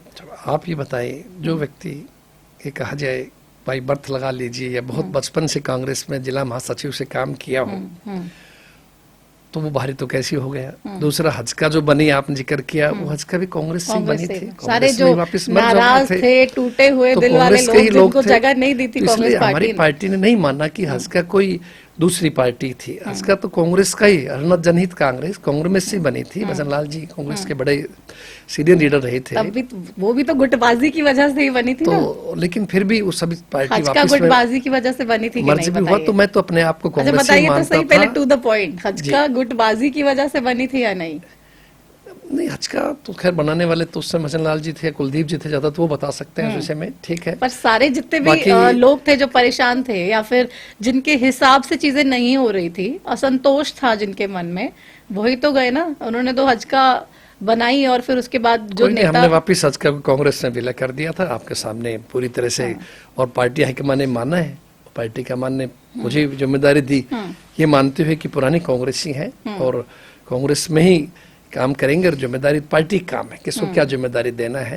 तो इसलिए मैं समझता हूँ जो पार्टी का निर्णय है, हम उनके आभारी हैं, स्वागत योग्य हैं, सेवा इतने करेंगे। बड़े बड़े नेता चले गए कांग्रेस पार्टी से। आप देखिए बीजेपी में जितने भी बड़े नेताओं की बात करें, मेजरली उसमें कांग्रेस के नेता हैं। तो आप कभी ये सोचते हैं कि भाई इतने सारे नेताओं का जाना पार्टी के लिए कितना बड़ा नुकसान है? चाहे बात उसमें कुलदीप बिश्नोई की हो, चाहे बात किरण चौधरी की हो, बात श्रुति चौधरी की हो, बात राव इंद्रजीत की हो, बात धर्मवीर सिंह की हो। जी, निश्चित रूप से परिवार का कोई भी सदस्य जाता है, चाहे छोटा हो चाहे बड़ा हो, परिवार को नुकसान होता है, पार्टी को नुकसान है। लेकिन क्यों गए ये तो जाने वाले ज्यादा बता सकते हैं। आप क्या उनकी मजबूरी रही होगी, किस कारण से उन्होंने ऐसा किया। बाकी कांग्रेस ने तो अपनी तरफ से बहुत सम्मान दिया, जिन जिनका आप नाम ले रहे हो उन सब लोगों को पार्टी ने टिकट भी दिया, विधायक भी बनाया, सांसद भी बनाया, सेंटर में मिनिस्टर भी बनाए। ऐसी बात नहीं है। तो ये हम लोगों को भी, राजनेताओं को भी जरूर धैर्य रखना चाहिए कि हम लोगों को भी ऐसे आवेश में तुरंत निर्णय लेना नहीं चाहिए कि अगर मुझे मिल गया तो ठीक है, वरना मैं पार्टी छोड़ सकता हूँ, दूसरी पार्टी में चला जाऊंगा। तो वी शुड बी वेट, हमें वेट करना चाहिए। पार्टी का समय आता रहता है, कभी किसी को जिम्मेदारी दी हो सकता है, आगे दूसरे को मिल जाए, अगली बार फिर तीसरे को मिल जाए। तो पार्टियां सोचती रहती है, देखती रहती है, अपने तरीके से काम करती है। बाकी मुझे पूरा भरोसा है कि पार्टी एक मजबूत पार्टी के रूप में काम करेगी। और चौधरी वीरेंद्र सिंह जी करके वो तो स्वयं वापिस पार्टी में आ चुके हैं आपके सामने और विधिवत रूप से पार्टी को काम कर रहे हैं, मजबूत कर रहे हैं। आप लोगों ने उनका भी सही से सत्कार नहीं किया। नहीं, पूरा सत्कार किया। बेचारे कहेंगे हमारे वरिष्ठ नेता है, टिकट का इंतजार करते रहे, सिटिंग एमपी, टिकट नहीं मिली। नहीं, उनको विधानसभा, हो सकता पार्टी का मन उनको विधानसभा लड़ाने का था और वो कुछ थोड़ा से 30-32 वोटों से ही सीट हमारी रह गई, वरना तो निश्चित रूप से एक मजबूत उम्मीदवार है। चल रहा है अभी कोर्ट में, लगता है कि कुछ डिसीजन हो पाएगा? बिल्कुल, मुझे फिर सालों साल कोर्ट केसेस तो चलते रहते नहीं, हैं। हमें भरोसा है, न्यायपालिका पूर्ण भरोसा है, निश्चित रूप से वो हमारे फेवर में होगा आपके फेवर में। तो अब आपको बनाया, ये तो चलो सवाल उठे कि भाई बाहरी, आपने उसके जवाब दे दिए। सबसे ज्यादा जो आरोप कांग्रेस पार्टी पर लगते थे भ्रष्टाचार के, आपका जैसे ही नाम आया उधर INLD बैठ गई प्रेस कॉन्फ्रेंस करने और CLU CD कांड चिल्लाने लगे फिर से। अब कुछ दिन पहले चार्जशीट भी दाखिल हो गई, एकमात्र आरोपी उसमें आप हैं। उसको लेके, उस CLU CD कांड को लेके क्या कुछ चीजें आप कहना चाहते हैं? क्या बेसिकली वो था? देखिए, आप क्या अपेक्षा करते थे कि मुझे कांग्रेस पार्टी अध्यक्ष बनाया तो INLD इस बात की तारीफ करेगी कि बड़ा अच्छा निर्णय लिया पार्टी ने? और जहां तक आप CLU CD कांड की बात है, शायद उसके आप गहराई में गए। वैसे तो मामला न्यायालय में विचाराधीन है, इसलिए मुझे बहुत ज्यादा उस पर नहीं कहना चाहिए, लेकिन मैं इतना जरूर कह सकता हूँ कि ये एक बहुत ही छोटी मानसिकता कहे या आप अननेसेसरी किसी पे झूठा एक आरोप लगाया जाए, किसी को कैरियर को बदनाम करने की कोशिश की जाए, वो बहुत ही गलत बात है। आप मतलब किसी प्रकार का जो जिक्र कर रहे हैं कागज का, आप रिकॉर्ड उठा के देखिए, CLU नाम की चीज कोई अप्लाई नहीं की गई। एक चीज, मेरी कोई रिकमेंडेशन नहीं है किसी प्रकार की भी कि मैंने कोई रिकमेंड किया हो, बतौर भेजा हो, और ओरिजिनल CD नहीं है उसकी असली तो ओरिजिनल CD भी नहीं है उसकी, और जो थी उन्होंने किसी से बना के उसमें कंप्यूटर में डाला, फिर उसकी बाद में सिस्टम से बाहर निकाला गया। हमने शुरू में कहा था इसमें एडिटिंग भी की गई है, और मतलब एक तरह का कहा जाए कोई मतलब उसमें 1% भी सच्चाई का ही नहीं है, जरा सा भी कोई इसमें साबित हो तो मैं तो खुद राजनीतिक आदमी, और उसके बाद तो कांग्रेस पार्टी ने 3 बार आपको टिकट दिया है, आप देखिए आप।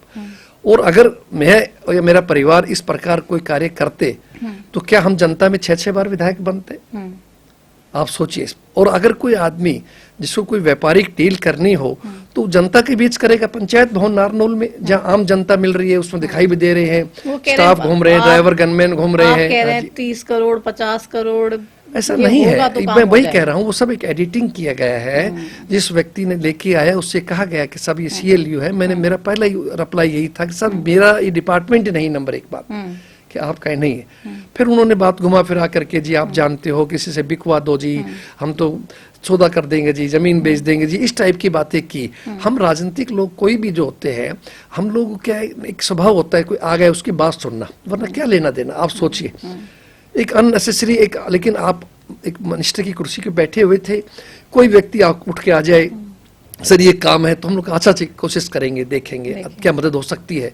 बाकी किसी की इंटेंशन बैड नहीं थी कि कोई हमारा कोई किसी ने कोई लेन देन किया हो, कोई रिकमेंडेशन की हो, कोई सिफारिश की हो, बात करने आया, लेकिन आपने इस तरीके और वो किसने भेजा? आप सोचो, INLD ने भेजा, तो INLD फैसला करेगी कांग्रेस के साथियों का। और मैं एक सभ्य आदमी हूँ, एजुकेटेड आदमी हूँ, शिक्षित व्यक्ति हूँ, मैं किसी पे ज्यादा आरोप अच्छा लगता नहीं छोटा शब्द बोलने। वो ना INLD आप जानते हैं, वो हम पे आरोप लगाएगी, आश्चर्य की बात है। देश की जनता जानती है, हरियाणा नहीं पूरा देश जानता है, लेकिन मैं नहीं कहना चाहता क्योंकि ये राजनीति में शोभा देता नहीं। कोई कुछ बोले, हम कुछ बोले, उसका जवाब दे, इन चीजों में मैं नहीं पढ़ना चाहता। लेकिन मैं कहना चाहता हूँ जो भी है गलत है, ऐसा नहीं करना चाहिए किसी के साथ। ये गलत आरोप है, 100% गलत है। न्यायपालिका पूरा भरोसा है, आपके सामने सच्चाई सामने आएगी, दूध का दूध और पानी का पानी आ जाएगा। और ईमानदारी की बात है, हमारा कोई आय नहीं। अगर कोई व्यक्ति ऐसा काम करता हो तो फिर राजनीति में साफ नहीं रह सकता। और अगर ऐसा होता तो क्या पार्टी आपको प्रदेश अध्यक्ष बना दे? मेरे से पहले तो पार्टी ने एक चीज देखा है, बुलाया है, चेक किया। यस 100%। पार्टी ने सब कुछ ज्ञान था, एक चीज का पता किया गया है, वो CD मंगा के चेक किया गया है, देखा गया है, उसका अनुवाद भी पढ़ा गया है। तो ऐसा नहीं है कि कोई किसी को अंधेरे में रखा हो। दूसरा, मैंने तो कोई मांगा ही नहीं, तो पार्टी ने जिम्मेदारी दी है कि भी हमने कोई रिक्वेस्ट किया हो, सब मुझे दीजिए, मैं बड़ा क्लीन चिट व्यक्ति हूँ, ऐसा कुछ नहीं था। तो क्लियर था, जो भी था सामने था। और मैं दावे के साथ कहता हूँ कि मेरे परिवार ने 50 साल से अधिक राजनीति की है, ईमानदारी से की है, और मैं कहता हूँ हजारों लोगों की सिफारिश की है। योग्य बच्चे सर्विस पे भी लगे हैं हमारे हाथ सिफारिश से, जो इस काबिल थे और बहुत काम किए। किसी ने काम के बदले अगर कह दे नरेंद्र सिंह या उसके परिवार ने चाय भी पियो तो जीवन में हम संन्यास ले लेंगे, राजनीति नहीं करेंगे। ईमानदारी से काम किया, मेरे क्षेत्र के लोग जानते हैं। तो लेकिन राजनीति में जीतना हारना एक प्रक्रिया है, कोई भी व्यक्ति जीत सकता है, कोई भी हार सकता है। बड़े से बड़ा लीडर भी चुनाव हारे हैं, तो ऐसा कोई बात नहीं तो है। मतलब बीजेपी ने जानबूझकर ये तमाम चीजें की हैं या INLD? आप इसके लिए ज्यादा कसूरवार किसको मानते हैं? देखिए, शुरुआत INLD की, फिर उसके बाद में बीजेपी ने चार्जशीट वगैरह जो पेश की। जब हाईकोर्ट से एक चीज का स्टे लगा हुआ था तो मैं समझता हूँ नहीं करना चाहिए था। लेकिन उनकी कोई मजबूरी नहीं होगी शायद, लेकिन कोई फर्क नहीं पड़ता। इसमें क्या बात, कोर्ट जो वो चलाए वो तो कोर्ट फैसला करेगा। इस बात का उचित किया है या अनुचित किया, ये फैसला वो करेगा। लेकिन हमें अपनी न्यायपालिका पूर्ण विश्वास है, पूरा भरोसा है, पूरा सम्मान है उनके आप प्रति। मानते हैं कि सत्य परेशान हो सकता है, हाँ, पराजित नहीं। नहीं हो सकता, ये आप बिल्कुल 100% सच्चाई है और आपके सामने आएगी, सब चीजें सामने आएंगी। तो मैंने भी मोहनलाल बड़ौली साहब बैठे थे, जैसे जिक्र किया कुछ टाइम पहले, उन्हीं से इंटरव्यू किया मैंने, तो उनसे पूछा कि भाई आप लोग जानबूझ के क्यों परेशान कर रहे हैं। अभी तो बनाए कांग्रेस पार्टी ने प्रदेश अध्यक्ष, जैसे ही बनाए आप लोग चार्जशीट दाखिल करवा रहे हो उनके खिलाफ, बाकी आरोपी कहाँ गए? जो बाकी आरोपी थे वो तो गायब हो गए, आपने राव नरेंद्र साहब को बना दिया। ये द्वेष की भावना से काम क्यों करते हैं आप लोग? तो वो कह रहे हैं बिल्कुल भी नहीं करते, एंटी करप्शन ब्यूरो की कार्रवाई, हम तो कोई इंटरफेरेंस नहीं करते हैं। ठीक है, उनका अपना जवाब है, उनका जवाब यही देना बनता है, इसलिए मैं किसी व्यक्तिगत उन पे कुछ नहीं कहूंगा और इसलिए नहीं मुझे कुछ कहना चाहिए। आरोप केस तो बहुत लोगों बने हुए हैं, बहुत राजनेताओं बनते हैं, भारतीय जनता पार्टी वालों पे बने होंगे बिल्कुल। तो, लेकिन ठीक है। हम जब बातचीत कर रहे हैं अभी जी जी, तो ये देखिए राहुल गांधी की प्रेस कॉन्फ्रेंस आ रही है और वो दिखा रहे हैं, हरियाणा न्यूज़ पर लाइव चल रही है इस वक्त, कि हरियाणा के चुनाव में किस तरीके की धांधली हुई, वोटों का क्या खेल हुआ और सरकार गलती से जो कांग्रेस पार्टी की आनी थी, धोखे से बीजेपी ने अपनी बना ली। पोस्टल बैलेट में हम आगे थे, असल वोट कोई और थी। एक लड़की की फोटो दिखा रहे हैं और उसका बता रहे हैं कि कितनी अलग अलग जगह पे उसकी वोट बनी हुई है। यानी कि वोट चोरी को ही आप सबसे बड़ा रीजन तो मान ही रहे हैं कि भाई ये परेशानी है, लेकिन इसमें इलेक्शन कमीशन सुन ही नहीं रहा है। वो कह रहे लिखित में दीजिए, आप लोग कह रहे लिखित में देंगे नहीं। तो इसका क्या सोल्यूशन है? क्या लगता है कि इस प्रेस कॉन्फ्रेंस से क्या होगा? देखिए आज ये मेरे ख्याल हमारे शुरू करने के बाद में आया अभी है अभी शुरू हुई। और हमारे नेता राहुल जी ने पहले भी कहा था कि हरियाणा को लेकर भी हम हाइड्रोजन बम फोड़ेंगे, इस बात को बताएंगे। उनका मकसद केवल एक ही है, कह रहे 101% सबूत लेकर आया हूँ तो हरियाणा के संदर्भ में। तो आप जानते हैं राहुल जी एक बहुत ही शिक्षित और बहुत ही जिम्मेदार व्यक्ति है, भारत की लोकसभा में विपक्ष के नेता है, लीडर ऑफ अपोजिशन है। उनका कहना अपने आप में एक बहुत बड़ी सबूत है, अपने आप में बहुत बड़ी बात, अहमियत है। फिर कोई कहे उसके बाद एफिडेविट दीजिए, अरे देश का विपक्ष का नेता कह रहे हैं, इससे बड़ा सबूत क्या होगा कि आपको खुद मानना चाहिए और कोई गलती है तो उसे एक्सेप्ट करना चाहिए, स्वीकार करना चाहिए कि हाँ साहब ये हमसे भूल हुई है या गलती हुई है। तो जब भी तो जरूरत पड़ी लोकतंत्र में, और ये अच्छा कर रहे हैं, वरना दूसरे पड़ोसी देशों की तरह लोग सड़कों पे आ जाएंगे, बुरा हाल हो जाएगा। राहुल जी तो बेचारे उनकी भावना को कह रहे हैं। 73 सीट्स कांग्रेस पार्टी को मिलती, ये दावा कर रहे हैं अपनी प्रेस कॉन्फ्रेंस में राहुल गांधी। कह रहे हैं 22,779 वोट से कांग्रेस पार्टी चुनाव हारी और 8 सीटें जो कांग्रेस पार्टी हारी है वो 22,000 वोटें ही थी और उसी का सारा ये हेरफेर बीजेपी ने किया है। तो आपके सामने है जो मैं थोड़ी देर पहले बोल रहा था। अब आप इसको लेकर पूरे प्रदेश में क्या रणनीति बनाएंगे? अब आपके तो ऊपर से अलग कमान से आ गया, सारी प्रेस कॉन्फ्रेंस करके बता दिया कहाँ पे क्या क्या हुआ। अब यही एक्सक्लूसिव यहीं पे ही ब्रेक कर दीजिए कि अब बतौर प्रदेश अध्यक्ष इस एटम बॉम्ब, इस हाइड्रोजन बॉम्ब को लेके, जिसको बीजेपी कह रही थी कि भाई ये तो फुस निकला, क्योंकि पिछली प्रेस कॉन्फ्रेंस में हरियाणा का जिक्र नहीं किया, अब कर दिया अचानक से हाइड्रोजन बम। तो इस हाइड्रोजन बम को लेके कैसे हरियाणा में घूमेंगे? पूरी तैयारी के साथ ही करते हैं। नहीं, अब आप इस तैयारी को आगे गांव के एक व्यक्ति तक पहुंचे, जैसे बीजेपी कहती है ना, अंतिम छोर तक बैठे व्यक्ति तक हम चाहते हैं कि योजना का लाभ पहुंचे, ऐसे आप अंतिम छोर तक बैठे व्यक्ति तक कैसे इस इन्फॉर्मेशन को पहुंचाने का काम करेंगे? हमारी पार्टी पहुंचाएगी, हमारे कार्यकर्ता पहुंचाएंगे। आज ये आपके सामने अभी रिलीज हुआ है, इस पे बैठ के हम विचार विमर्श भी करेंगे, सब बातों को विस्तार से लाएंगे और लोगों तक पहुंचाएंगे इस बात को। जो हम कह रहे थे गलत नहीं कह रहे थे, और ये सच्चाई है जो उन्होंने बोला है कि भारी मेजोरिटी के साथ सरकार बननी ही बननी थी, लेकिन ये मैनिपुलेशन करके इन लोगों ने और वोटों की ये चोरी करके, और कहीं बताया था मैंने आपको शुरू में कि कहीं जोड़े गए हैं, कहीं काटे गए हैं, कहीं परसेंटेज हाई दिखाई गई है, कहीं बैटरी का चक्र है, तो वो सब चीज़ें शामिल है।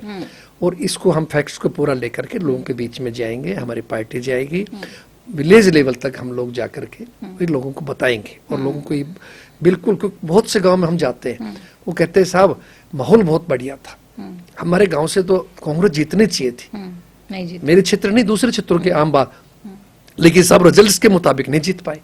तो है कहीं ना कहीं ये गड़बड़ है, तो ये निश्चित रूप से ये जो आया है निष्कर्ष, और ऐसा नहीं है, ये बहुत ही एक तरह के सर्वे करके और बहुत अंडरग्राउंड तरीके से काम करके किया गया है। आम आदमी को नहीं पता था इस चीज का, लेकिन डीप तक गए, गहराई तक गए हैं, वोटर लिस्ट तक पहुंचे हैं, चेक भी किया है, एड्रेसेज भी देखे गए हैं। तो अब उसकी रणनीति हम लोग बैठ के बनाएंगे। जैसे अब आया है तो आगे प्रोग्राम करके हम लोगों के बीच में जाएंगे और लोगों को इस बात को एहसास कराएंगे कि आज जो सरकार बनी, हरियाणा में बनी या महाराष्ट्र में बनी, तो जहाँ भी बीजेपी बना रही है, अब ये वोट चोरी करके बना रही है, हेराफेरी करके बना रही है, जो लोग जनादेश का अपमान है। लोकतंत्र में इससे बुरा कोई हो नहीं सकता। संविधान की बचाने की बात आज है, लोकतंत्र को बचाने की बात है, तो हम सबका धर्म बनता है कि पार्टियां कोई आए, कोई जाए, कोई बने, लेकिन संविधान जरूरी है, लोकतंत्र जरूरी हम सबके लिए। तो मेरा आपके चैनल के माध्यम से भी आम जनता से यही निवेदन है कि हम जागरूक रहें, अपने वोटों की सही चौकीदारी करें, जो आप चाहते हो, जो सही सेवा आपकी कर सकते हैं, वो लोग आपकी सरकार बने और आपके काम करें। तो बतौर सीएम नायब सैनी के काम को कैसे देखते हैं आप? देखिए, नायब सैनी जी 1 साल से आए हैं आपके सामने, और इससे पहले भी थे हालांकि 2 महीने। हाँ चलो, मुख्य दोबारा चुनाव के लग दूसरा लीजिए, टर्म मान हो गया, लीजिए। हाँ। लेकिन जो घोषणाएं करके लाए थे, जैसे वो लाडो लक्ष्मी महिलाओं की बात थी, तो जब शुरू में डिक्लेयर किया था कि किस रुपए हम देंगे, हर महिला को, पर महिला को देंगे, ऐसा ही बोला गया था।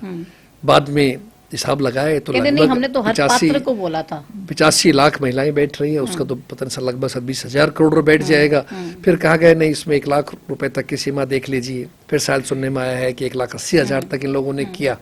तो हम तो कहते हैं भाई, आपने जनता से जो वायदा किया और आपने सरकार बना ली, जैसे भी बनाई आपने, तो उन वायदों को पूरा करना चाहिए।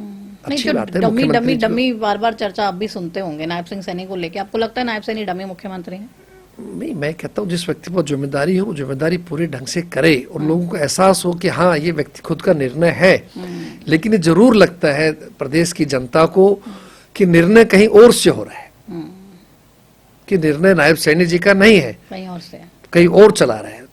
एक चीफ मिनिस्टर अगर ये है तो सुपर चीफ मिनिस्टर कोई और है, सुपर सीएम कोई और है। हाँ, तो इसलिए ये ऐसा लोग महसूस करते हैं। कौन है सुपर सीएम? जैसे वो तो आप भी जानते हैं, हम भी जानते हैं, मैं किसी व्यक्तिगत नाम नहीं ले सकता। और कोई मैंने लिस्टें हैं, कोई महत्वपूर्ण निर्णय है, पूछ लिया था बड़ौली साहब से, तो ज्यादा तो वही बता सकते हैं उनकी पार्टी। नहीं, ऐसा कुछ भी नहीं है, कोई सुपर सीएम नहीं है, सारी की सारी पावर नायब सैनी के पास है। प्रदेश की जनता कहती है, आपके सामने है बहुत से निर्णय जो लेने चाहिए, आप नहीं ले सकते। पिछले दिनों अभी जो वाई पवन कुमार जी का एक बड़ा संवेदनशील दुखद मामला सामने आया था, तो उसमें जो मैंने पढ़ा या सुना, जो भी आपने देखा था कि ऐसा अभी शब्द आए कि भाई मेरे हाथ में तो चपरासी बदली भी, ये भी सवाल पूछा था मैंने बड़ौली साहब से, तो ये चीजें कह रहे नहीं, ये बात बिल्कुल गलत है, तो वो जो शख्स है संदीप बिल्कुल झूठ बोल रहा है। मैंने ये सवाल पूछा था उनसे, आया मीडिया में आया था, मुझे नहीं पता कितना सच है गलत है, वो तो आप ज्यादा जानते हैं अपने मीडिया के साथियों को, लेकिन ऐसी बातें आई थी।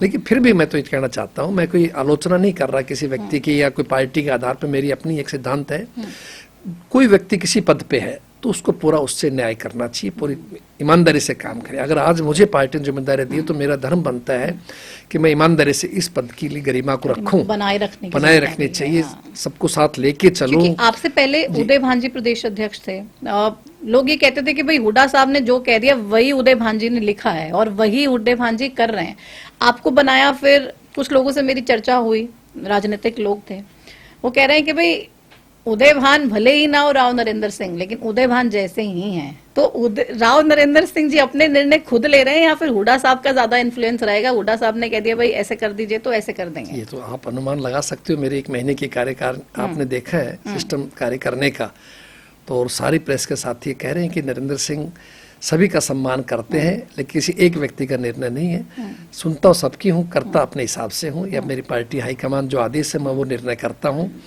और निश्चित रूप से जब तक इस पद पे हूँ, जितने दिन भी रहूँगा, ईमानदारी से करूँगा और किसी का कोई हस्तक्षेप ना मेरे को है ना होगा। राय कोई भी दे सकता है, अपने बड़ा है तो आदरणीय, हमारे लिए सभी सम्माननीय जितने नेता हैं, बिल्कुल उनका अधिकार है अपने कोई भी और उनके अनुभव की मैं कदर करूंगा, मतलब उनके रबर अनुभव स्टैंप को नहीं साथ है लेके चलूंगा, अपने विवेक से निर्णय लेंगे, 100% ऐसा स्टैंप नहीं बनेंगे किसी की, बिल्कुल 100% यही होगा कि बिल्कुल निष्पक्ष निर्णय करूंगा, किसी प्रकार का ना जाति का ना कोई और कोई भेदभाव मेरे रहते नहीं होगा। न्याय करने की कोशिश करूंगा 100%, और अपने हाईकमान के आदेश का अपने प्रभारी जी और हमारे राष्ट्रीय अध्यक्ष जी और आदरणीय राहुल जी जो दिशा निर्देश देंगे मैं उनकी पालना करूंगा, और जब तक वो ईमानदारी से करूंगा। मैं आपके चैनल के सामने बहुत स्पष्ट रूप से कहता हूं, ना मेरे पर अब तक कोई आरोप बहने से लगा। मुझे हजारों लोगों के फोन आए, नरेंद्र जी ऐसे ही काम करना है, अच्छा काम कर रहे हो, आप सबको साथ लेके चल रहे हो, सबका सम्मान कर रहे हो, और कोई ऐसा आरोप मेरे पे नहीं लगा है। तो इसलिए मैं समझता हूँ कि आप भी सही को सही कहेंगे। नहीं, हम तो बिल्कुल सही को सही, गलत को गलत कहते हैं। और सवाल जो भी आप पूछ रहे हैं यहाँ पे बीजेपी से, वो पहले ही पूछ चुकी हूँ, इसीलिए ये नहीं कह सकते कि भाई हम आपसे पूछ रहे हैं, उनसे नहीं पूछ रहे। हमारा काम है, हम सबसे पूछते हैं। मैंने तो खैर आरोप लगाया भी नहीं किसी पे, लेकिन आपने ऐसा पूछा तो मैंने जो मेरे संज्ञान में था, जो जनता कहती है वो मैंने आपके सामने बताया। तो अब ये कोई मीटिंग हुई ऐसी जिसमें आप, भूपेंद्र सिंह हुड्डा साहब, कुमारी शैलजा जी, रणदीप सिंह सुरजेवाला, कैप्टन अजय यादव, ये 5 नेता तो कम से कम बैठे हों, और आपने कहा कि भाई ये मेरा हाथ है, सारे इस हाथ के ऊपर हाथ रखो और कसम खाओ कि भाई गुटबाजी या फिर अपने आप को पार्टी से ऊपर नहीं समझेंगे, सब कुछ समझेंगे तो पार्टी को समझेंगे। देखिए, ये आपके अपने विचार है कि भाई सारे मिल के बैठे बात करें। मैंने बताया कि हमारी पार्टी एक है, कांग्रेस एक है, सब कांग्रेस हम भी चाहते हैं कम से कम एक मजबूत विपक्ष तो मिले प्रदेश को, इसीलिए बोल रहे हैं कि सब के सब मिलके एक साथ सभी स्वीकार करते हैं। जो फैसला हमारे हाईकमान ने दिया है, आदरणीय खड़गे जी, आदरणीय राहुल जी ने, उसका सभी सम्मान, जो नाम लिया वो सब उनका सम्मान करते हैं। सम्मान तो है, लेकिन एक साथ बैठ के पार्टी को मजबूती कैसे देंगे? बिल्कुल देंगे, पार्टी कार्यक्रम चलाएंगे और सब मेरा सहयोग करेंगे, सारे के सारे नेता। क्यों नहीं करेंगे, 100% करेंगे, आप मान कर चलना।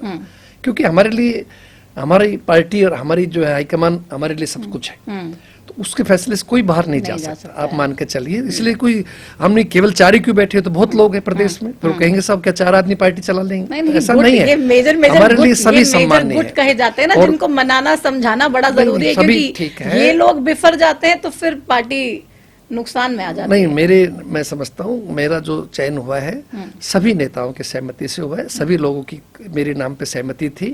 हाईकमान ने सबसे सोच समझ के सलाह मशवरा करके ही शायद मेरा जिम्मेदारी मुझे सौंपी है, और सभी इस बात से खुश है। तो राहुल गांधी जी से आप मिले जिम्मेदारी मिलने से पहले या मिलने के बाद, तो उन्होंने कोई टिप्स दिए हों आपको हरियाणा के लिए कि भाई मैं ये चाहता हूँ राव नरेंद्र जी, आप ऐसे ऐसे ऐसे कुछ कीजिए और हरियाणा कांग्रेस का बेड़ा पार करवाइए?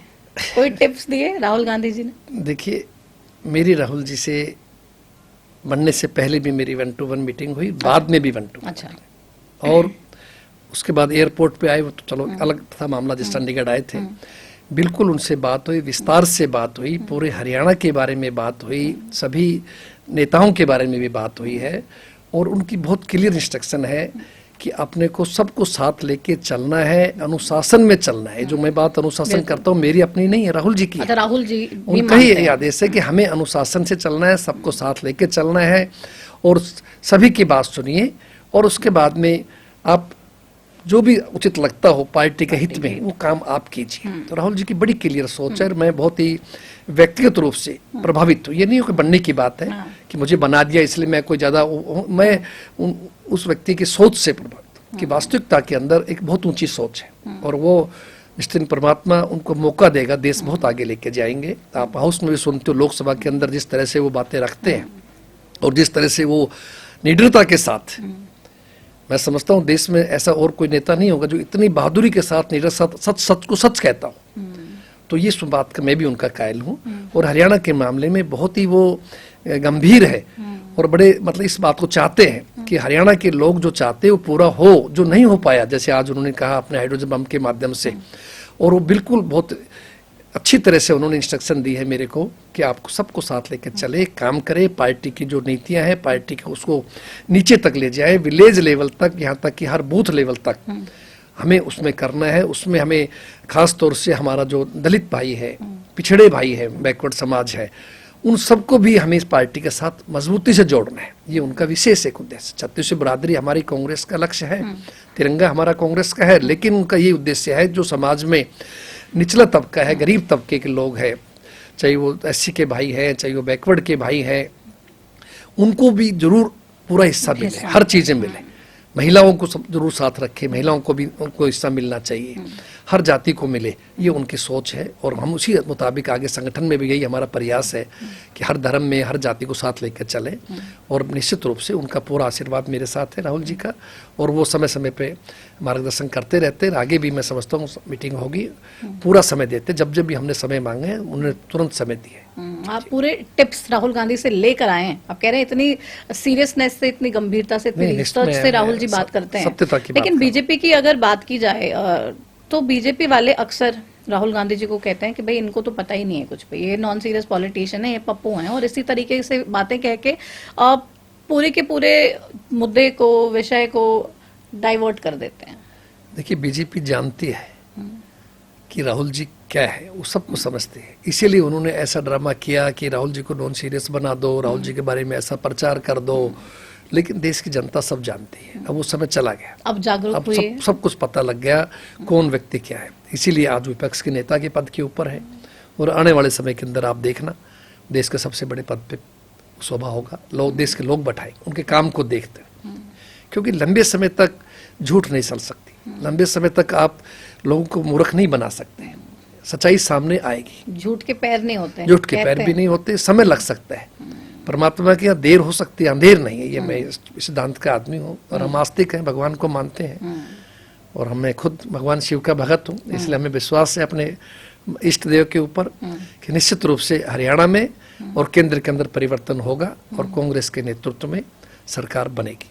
शिव कहते हैं शांत रहते हैं, एकदम बिल्कुल शांत, और वैसे ही आपका स्वभाव जो है वो झलकता भी है कि ठीक है, बिल्कुल अभी तक भी हम जब से चर्चा कर रहे हैं जी। एक चेहरे पे मुस्कान है अलग सी, और शांति से हर चीज का जवाब दे रहे हैं।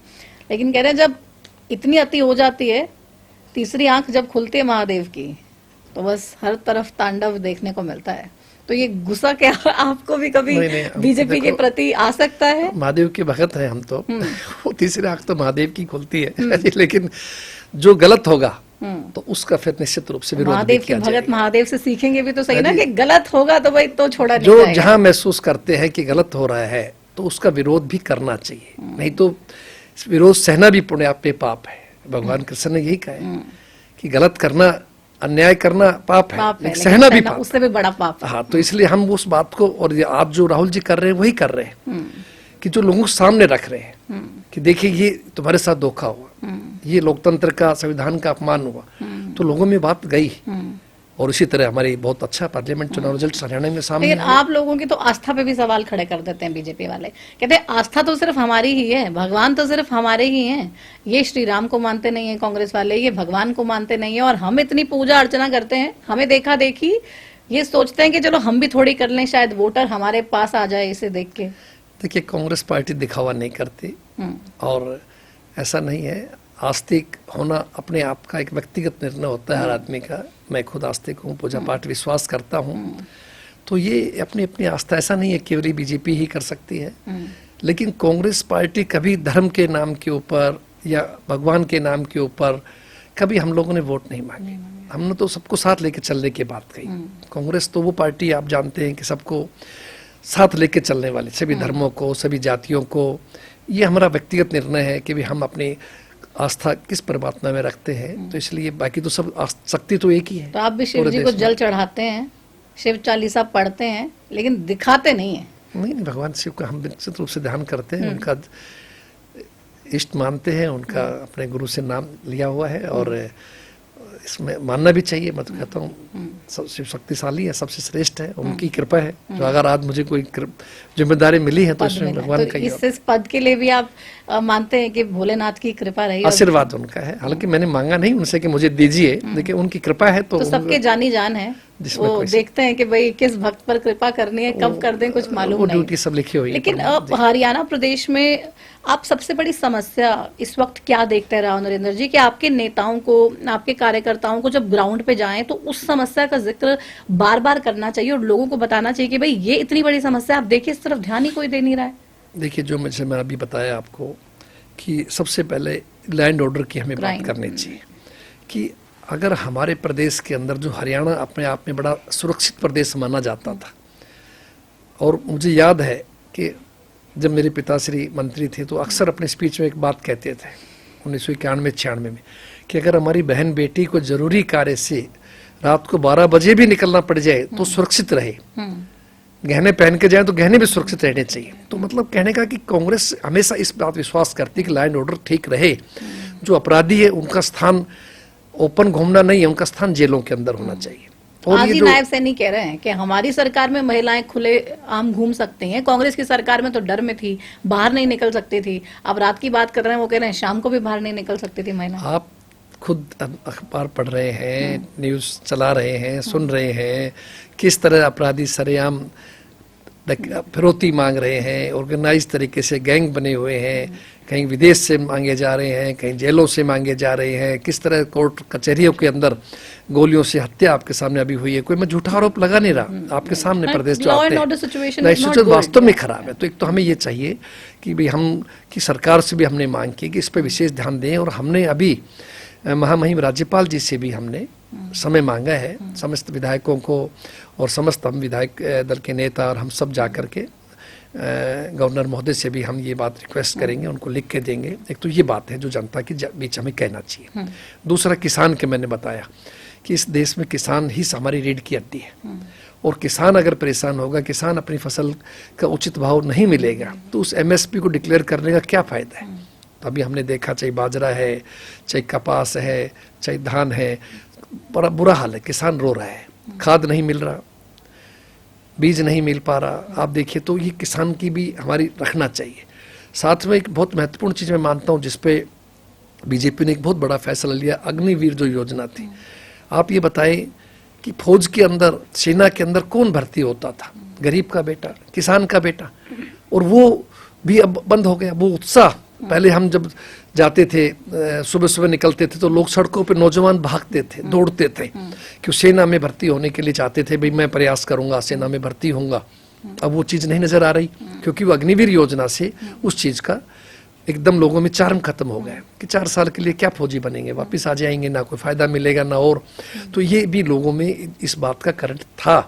मुझे नहीं मालूम कि भाई देहात के अंदर जब हम जाते थे लोग मानते थे, हाँ जी, क्योंकि हमारे यहाँ देहातों में बहुत घर घर में फौजी। हम भी ग्राउंड पे इलेक्शन टाइम में रहे हैं, और मैं खुद रही हूँ, हर जगह पे गई हूँ पूरे हरियाणा में, और ये एक लोगों के जहन में परेशानी थी, और ये बात से काफी नाराज भी थे कि भाई ये जो योजना है ये सही नहीं है, और सरकार को इसको मानना चाहिए, देखना चाहिए। और इसी तरह से मैं चाहता हूँ बेरोजगारी की, देखिए आप कितनी बड़ी बात है कि आज हरियाणा प्रदेश देशों में शायद नंबर 1 के ऊपर आ चुका है कि जबरदस्त बेरोजगारी बढ़ गई और बढ़ती जा रही है। तो इसकी तरफ भी सरकार को ध्यान देना चाहिए। अगर हम ये कह दें भाई, सरकार बोल दे, अभी मैं कहीं न्यूज़ पढ़ रहा था कि भाई जो रील तुम बना रहे नौजवान, ये भी हमारी ही देन है, इससे कमा के खा रहे हो, कभी कहते पढ़े लिखे पकौड़े ही तल दो, आदि आदि ये जो बातें हैं, इनसे पेट नहीं भरता। नौजवान को रोजगार मिलना चाहिए, नहीं तो अवसर पैदा करके देने चाहिए। जब हमने वादा किया था तो उसको निभाना भी चाहिए, उसमें सरकार पूर्ण रूप से फेल है। गरीब आदमी आपके सामने गरीब होता जा रहे हैं, जो अमीर लोग हैं वो अमीर होते जा रहे हैं। अमीर भी साधारण नहीं, अपने इलाके के लोकल दुकानदार भाई नहीं, बड़े लोगों की बात है, अडानी अंबानी जैसे लोगों की बात है, सब कुछ उनके पास ही जा रहे हैं। तो ये चीजें भी कोई अच्छा मैसेज नहीं दे पा रहे। कर्जा माफ है तो भी उनका तो हो रहा है बड़े लोगों का, आम आदमी का नहीं, और वो कर्जदार होता जा रहा है। तो ऐसे बहुत से मुद्दे हैं जो आम जनता के हित की बात है, आम जनता उनसे परेशान है। आपके सामने जीएसटी लगाया, जिसको खुद हमारे नेताओं ने कहा, आदरणीय राहुल जी ने गब्बर सिंह टैक्स बताया करते थे, आप कहां तक ले गए? और अब वो कम कर दिया तो उत्सव मना रहे हैं उसका कि देखिए कितना बड़ा हमने फायदा कर दिया। भाई बढ़ाया तो आपने ही था, हमने थोड़ी बढ़ाया था, कांग्रेस ने नहीं बढ़ाया। अब वो कम करके अब उसका उनकी मार्केटिंग पीआर देखिए ना, स्ट्रेटेजी। हाँ, तो ये आपके सामने खुद ही लगाइए, खुद ही कम कर दीजिए, और फिर कहिए देखिए उत्सव मनाइए। हम उत्सव मना रहे हैं। तो ये सब चीजें जनता जानती है, ये ठीक है, लेकिन आने वाले समय में आपको लगता है कि आपको बीजेपी से कम ये मार्केटिंग कैसे करनी है, प्रचार कैसे करना है अपना, कुछ काम नहीं किया हो, ये सीखने की जरूरत है। ये तो इवेंट वाली सरकार है, ये मार्केटिंग की सरकार, इसमें तो कोई शक नहीं है कि प्रचार करना हो तो इनसे सीखा जाए, प्रचार कैसे किया जाता है। कांग्रेस काम करने में विश्वास करती है और सच्चाई से चलने में विश्वास करती है, लेकिन काम करने से बात नहीं बन रही ना, प्रचार करने से उनकी बात पे बात बन चुकी जो बननी थी। अंत में विजय सच्चाई की होती है, आप ये मान के चलना। 100% आप माने, आप भी यही हैं, हम भी यही हैं, और बहुत दिन दूर नहीं, वो आने वाला समय होगा कि लोग इस बात को अच्छी तरह से जागरूक होंगे और पूरे हरियाणा के अंदर कांग्रेस की पक्ष के अंदर और मन बना के मजबूती से देंगे, ताकि इतना बढ़िया रूप से करेंगे कि छोटा मोटा कोई नुकसान भी नहीं कर पाएगा कोई आपको। एक आखिरी सवाल, ये तमाम आपके कार्यकर्ताओं, नेताओं और कांग्रेस के लोगों के लिए मैं पूछना चाहती हूँ, क्योंकि अक्सर बीजेपी ये आरोप लगाती है कि कांग्रेस तो भाई परिवार की पार्टी है, कांग्रेस में सेंटर में भी परिवारवाद है, आप स्टेट में आ जाइए तो यहाँ पे बापू बेटे की चलती है, यहाँ पे भी परिवारवाद है, लेकिन वो जो छोटा सा कार्यकर्ता है जो आपके कार्यक्रमों में दरी बिछाने का काम करता है, स्टेज सेट करने का काम करता है, उसको क्या अब ये उम्मीद होनी चाहिए कि राव नरेंद्र सिंह प्रदेश अध्यक्ष बैठे हैं कुर्सी पे तो मेरे ऊपर भी उनकी नजर जाएगी, वो देखेंगे कि भाई ये है और इसको मौका दिया जाना चाहिए, इसको टिकट दी जानी चाहिए, ये किसी भी पद पे पहुंचाया जाना चाहिए ये व्यक्ति। बहुत अच्छा प्रश्न किया आपने। जो शुरुआत मैंने की थी संगठन सर्जन से, आप सच मानना बहुत से ऐसे लोग जिला अध्यक्ष बने हैं जो दरी बिछाया करते थे, जिंदगी में सोचा नहीं था कि क्या हम भी जिला अध्यक्ष बन सकते हैं, उन लोगों को मौका मिला है। और अब मेरा भी ये प्रयास रहेगा कि हर उस व्यक्ति तक जो पार्टी के लिए समर्पित रहा है, काम किया है, उनको मौका मिलना चाहिए। और जहाँ तक नेताओं के पुत्रों की बात की आपने या जिक्र कर रहे थे, तो भारतीय जनता पार्टी में से बहुत उदाहरण मिलेंगे, बाप बेटे भी मिलेंगे, बाप बेटी भी मिलेंगी, आपके परिवार में कई बुआ भतीजे मिलेंगे, तो बहुत लोग हैं ऐसे राजनीति में, भारतीय जनता पार्टी में भी। आपके अहीरवाल वाले बीजेपी के बाप बेटी का जिक्र कर रहे हैं क्या आप? नहीं, मैं किसी एक का नहीं कर रहा, मैं कई वो सिंधिया जी फैमिली है, there are so many families, ऐसा है, मैं कुछ व्यक्तिगत कभी भी नहीं करना चाहिए। तो लेकिन मेरा मतलब आपने प्रश्न किया तो, और लेकिन मैं ये जरूर कहना चाहता हूँ कि मैं खुद एक राजनीतिक परिवार से हूँ, मेरे पिता से खुद विधायक मंत्री रहे हैं, कि अगर कोई व्यक्ति योग्य है और वो काबिलियत के आधार के ऊपर सेवा करके जनता के बीच रह करके अगर आता है तो मैं इसको कोई बुरा भी नहीं मानता, मेरा निजी थोड़े क्या। बीजेपी वाले कहते हैं भाई हमारे पास तो ये किसान का बेटा नायब सिंह सैनी, इसने सोचा नहीं कभी इसको मुख्यमंत्री बना देंगे, हमने मुख्यमंत्री बना दिया। कांग्रेस पार्टी में भूपेंद्र सिंह हुड्डा ही कहते हैं भाई मैं मुख्यमंत्री बनना चाहिए, कुमारी शैलजा को लगता है वो बननी चाहिए, वीरेंद्र सिंह को लगता है मैं बनने चाहिए, रणदीप सिंह सुरजेवाला कह रहे हैं भाई मैं क्यों नहीं, मुझे भी तो बनने का मौका दिया जाना चाहिए, मैं तो सबसे करीब हूँ गांधी फैमिली के। देखिए, जहाँ तक बीजेपी का प्रश्न है, क्या कहा करती थी कि कांग्रेस तो जो नेता है नेहरू परिवार, गांधी परिवार है, खुद बनना चाहते हैं, तो हमारी नेता आदरणीय सोनिया जी ने मिथक तोड़ा, सरदार मनमोहन सिंह जैसे योग्य व्यक्ति को प्रधानमंत्री बनाया। तो कह रहे बना दिया भले ही प्रधानमंत्री, रिमोट कंट्रोल सोनिया गांधी ने अपने हाथ में रखा, रिमोट से चलाती ये कहा करते थे भारतीय जनता पार्टी वाले कि अध्यक्ष कोई और क्यों नहीं बन सकता, तो आपके सामने राहुल जी ने त्याग किया और खड़गे जी को, जो हमारे आदरणीय है, एक आम दलित परिवार से, गरीब परिवार से निकल करके आए, इस पद तक पहुंचे, तो कितनी बड़ी बात है। तो ऐसा नहीं है कि कांग्रेस की सोच ऐसी नहीं है कि भाई केवल आप उन्हीं लोगों को पद देंगे। आपके सामने मैं 2 उदाहरण दिए हैं, तो ये कांग्रेस की हरियाणा सोच में भी बड़ी कोई भी कार्यकर्ता ये सोच सकता है कि जिन नेताओं का मैंने अभी नाम लिया, बड़े बड़े नेता, उनके अलावा कोई नॉर्मल आम इंसान भी बन सकता है। हाँ, बिल्कुल बिल्कुल, कोई भी हमारा साथी कांग्रेस का कार्यकर्ता विधायक बन सकता है, सांसद बन सकता है, और पार्टी हाईकमान चाहे तो कोई भी जिम्मेदारी मिल सकती है। मैं भी अपने आप को आम कार्यकर्ता मान रहा था, आपके सामने प्रदेश अध्यक्ष जिम्मेदारी मिली है, मैंने सोचा भी नहीं था कि इसलिए कि भाई पार्टी का आदेश सर्वोपरि है, तो इसलिए आप ये मान कर चलना। और जितनी राजनीतिक पार्टियां, इन सबसे अच्छी फिर भी कांग्रेस पार्टी है, जो सबको साथ लेके चलती है, व्यक्ति का ध्यान रखती है, हर कार्यकर्ता का ध्यान रखती है, और पूरी तरह से मैं समझता हूँ ये बात हमारे साथियों को पता भी है। फिर INLD वाले कहते हैं अभय चौटाला ये बीजेपी की बी टीम है, कांग्रेस वाले दुष्यंत चौटाला अलग कोसते रहते हैं आप लोगों को, सारे के सारे कांग्रेस को ही कोस रहे हैं, कह रहे कांग्रेस की गलती है, दुष्यंत की टीस है, वो तो सरकार में बैठ के मजे से मौज कर रहे थे, अब उन्हें हटा दिया, उन्हें लग रहा था कांग्रेस की सरकार आ जाएगी, सरकार फिर से बीजेपी की आ गई, वो बेचारों की अलग परेशानी है। देखिए, कांग्रेस बीजेपी की कभी टीम बी टीम नहीं हो सकती, नहीं हो सकती, तो मुख्य विपक्षी पार्टी है। जो नाम आप ले रहे हैं, उन लोगों ने तो साबित किया है राज्यसभा चुनाव में बहुत मौकों के ऊपर जहां बीजेपी का साथ दिया है, लेकिन कांग्रेस ने कभी नहीं दिया, ना दे भी। ये तो मुख्य विपक्षी पार्टी है, और कांग्रेस अपना जिम्मेदारी समझती है, अपनी जिम्मेदारी निभाएगी। किसी कहने से कोई बी टीम नहीं बन जाता, तो कोई भी किसी पर आरोप लगा दे। हम क्या उम्मीद करते हैं, INLD JJP कांग्रेस की तारीफ करेंगे, वो तो स्वाभाविक है, अपना आधार ढूंढ रहे हैं, जो उनका आधार खत्म हो चुका है, तो इसलिए वो तो अपने प्रयास में, तो इसलिए ऐसा नहीं है। सब लोग जानते हैं, आप भी जानते हैं इस बात को, कांग्रेस मुख्य विपक्षी पार्टी है आज की डेट के अंदर, और आने वाले समय के अंदर भी कांग्रेस तो का ग्राउंड अपना पे एक बढ़िया से प्रदर्शन करेंगे, सरकार के खिलाफ जो आवाज उठाने की जरूरत है विपक्ष के तौर पे वो उठाएंगे, आप ये मेक श्योर करेंगे? बिल्कुल कांग्रेस मजबूत विपक्ष की भूमिका निभाएगी। आपको याद है ना, आपके समय पे बीजेपी वाले अपने कुर्ते उतार के सड़क पे बैठ के सिलेंडर लेके कैसे कैसे प्रदर्शन करते थे, वो तस्वीरें आज तक सोशल मीडिया पर चल रही हैं।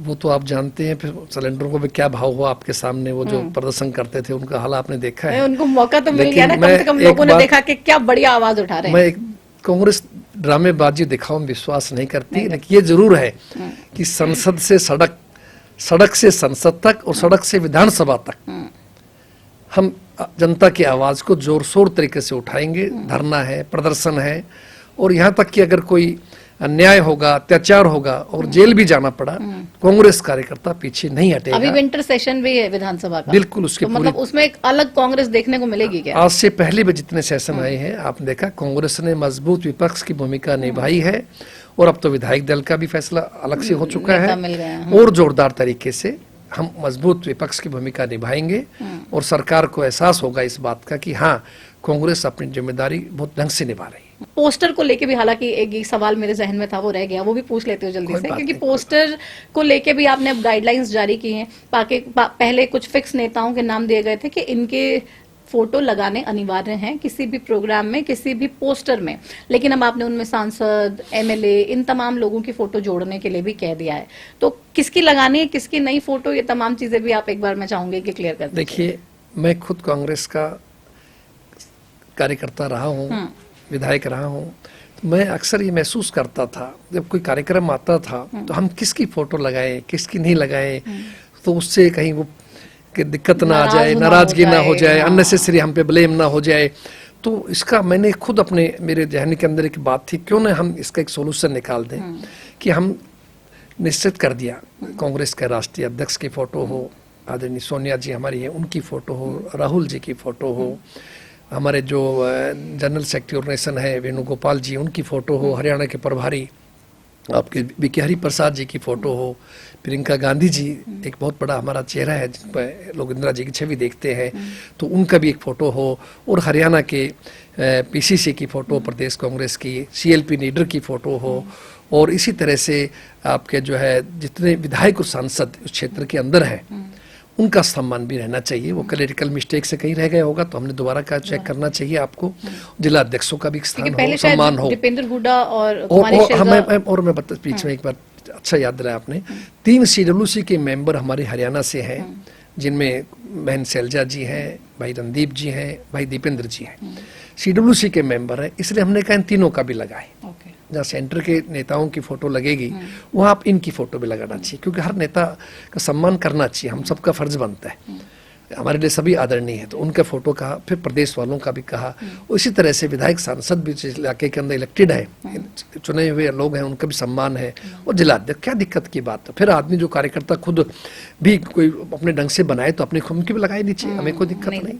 तो इसलिए अभी डिस्टर्बेंस खत्म हो गई, आपने पूरी गाइडलाइन दे दिया, भाई आप ये हमारी तरफ से ये है, आप लगा सकते हो तो अच्छी बात है। और जो नेता फिर भी पालन ना करे या फिर कोई फोटो मिस कर दे, और नहीं, इंटेंट देखो, इत्तेफाक से मिस्टेक किसी से भी हो सकती है, गलती हो जाए, भूल हो सकती है, लेकिन इंटेंशन कोई चीज अगर गलती से कर रहे हैं, जानबूझ के कर रहे हैं, तो मैं समझता हूँ उसके लिए फिर अनुशासन समिति बैठी है, तो आप ये वो अपना देखेंगे जवाब कि मांगेगी भाई इस बात का। इंटेंट है या मिस्टेक है। हाँ, यस, ये जरूर। अभी मान लीजिए इत्तेफाक ऐसा हो जाए, कोई गलती भूल चूक से हो, वैसे होगा नहीं, मुझे लगता नहीं है, बड़े समझदार लोग हैं, समय बदल चुका है, तो इसलिए अब बिल्कुल पूरी ईमानदारी से सब लोग काम कर रहे हैं। इंसान सीख जाता है। हाँ, ये बात भी ठीक कह रहे हैं आप, बादाम खाने से अकल नहीं आती, ठोकरे खाने से आ जाती है, तो इसलिए तो कांग्रेस पार्टी इतनी ठोकर ठीक खा कह रहे चुकी हैं, है, तो ये हम इस बात का पूरा ध्यान रखेंगे कि भाई कोई साथी अगर नाराज अब ना भी हो, अकल ना आए तो अनुशासन समिति निपटेगी। हाँ, और सबकी भावना का सम्मान हो, ये हमारा जो है, इस सबको साथ लेकर चलेंगे, पार्टी को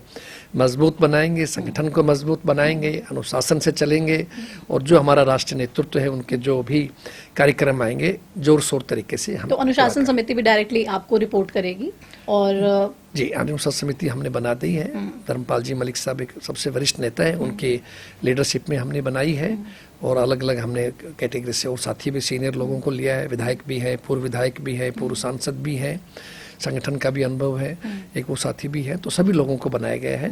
तो जो भी इस टाइप की अगर कोई बात आएगी, अलबत्ता तो आएगी नहीं, आप मान के चलना, आएगी तो फिर हमारे लोग बैठे हैं। और मैं फिर से आपसे सवाल पूछूंगी, वरना किसी आपके नेता ने मीडिया के सामने आके कोई बात कर दी और पार्टी के लिए एक मुसीबत खड़ी कर दी, तो आप तो उसको देखेंगे ही देखेंगे।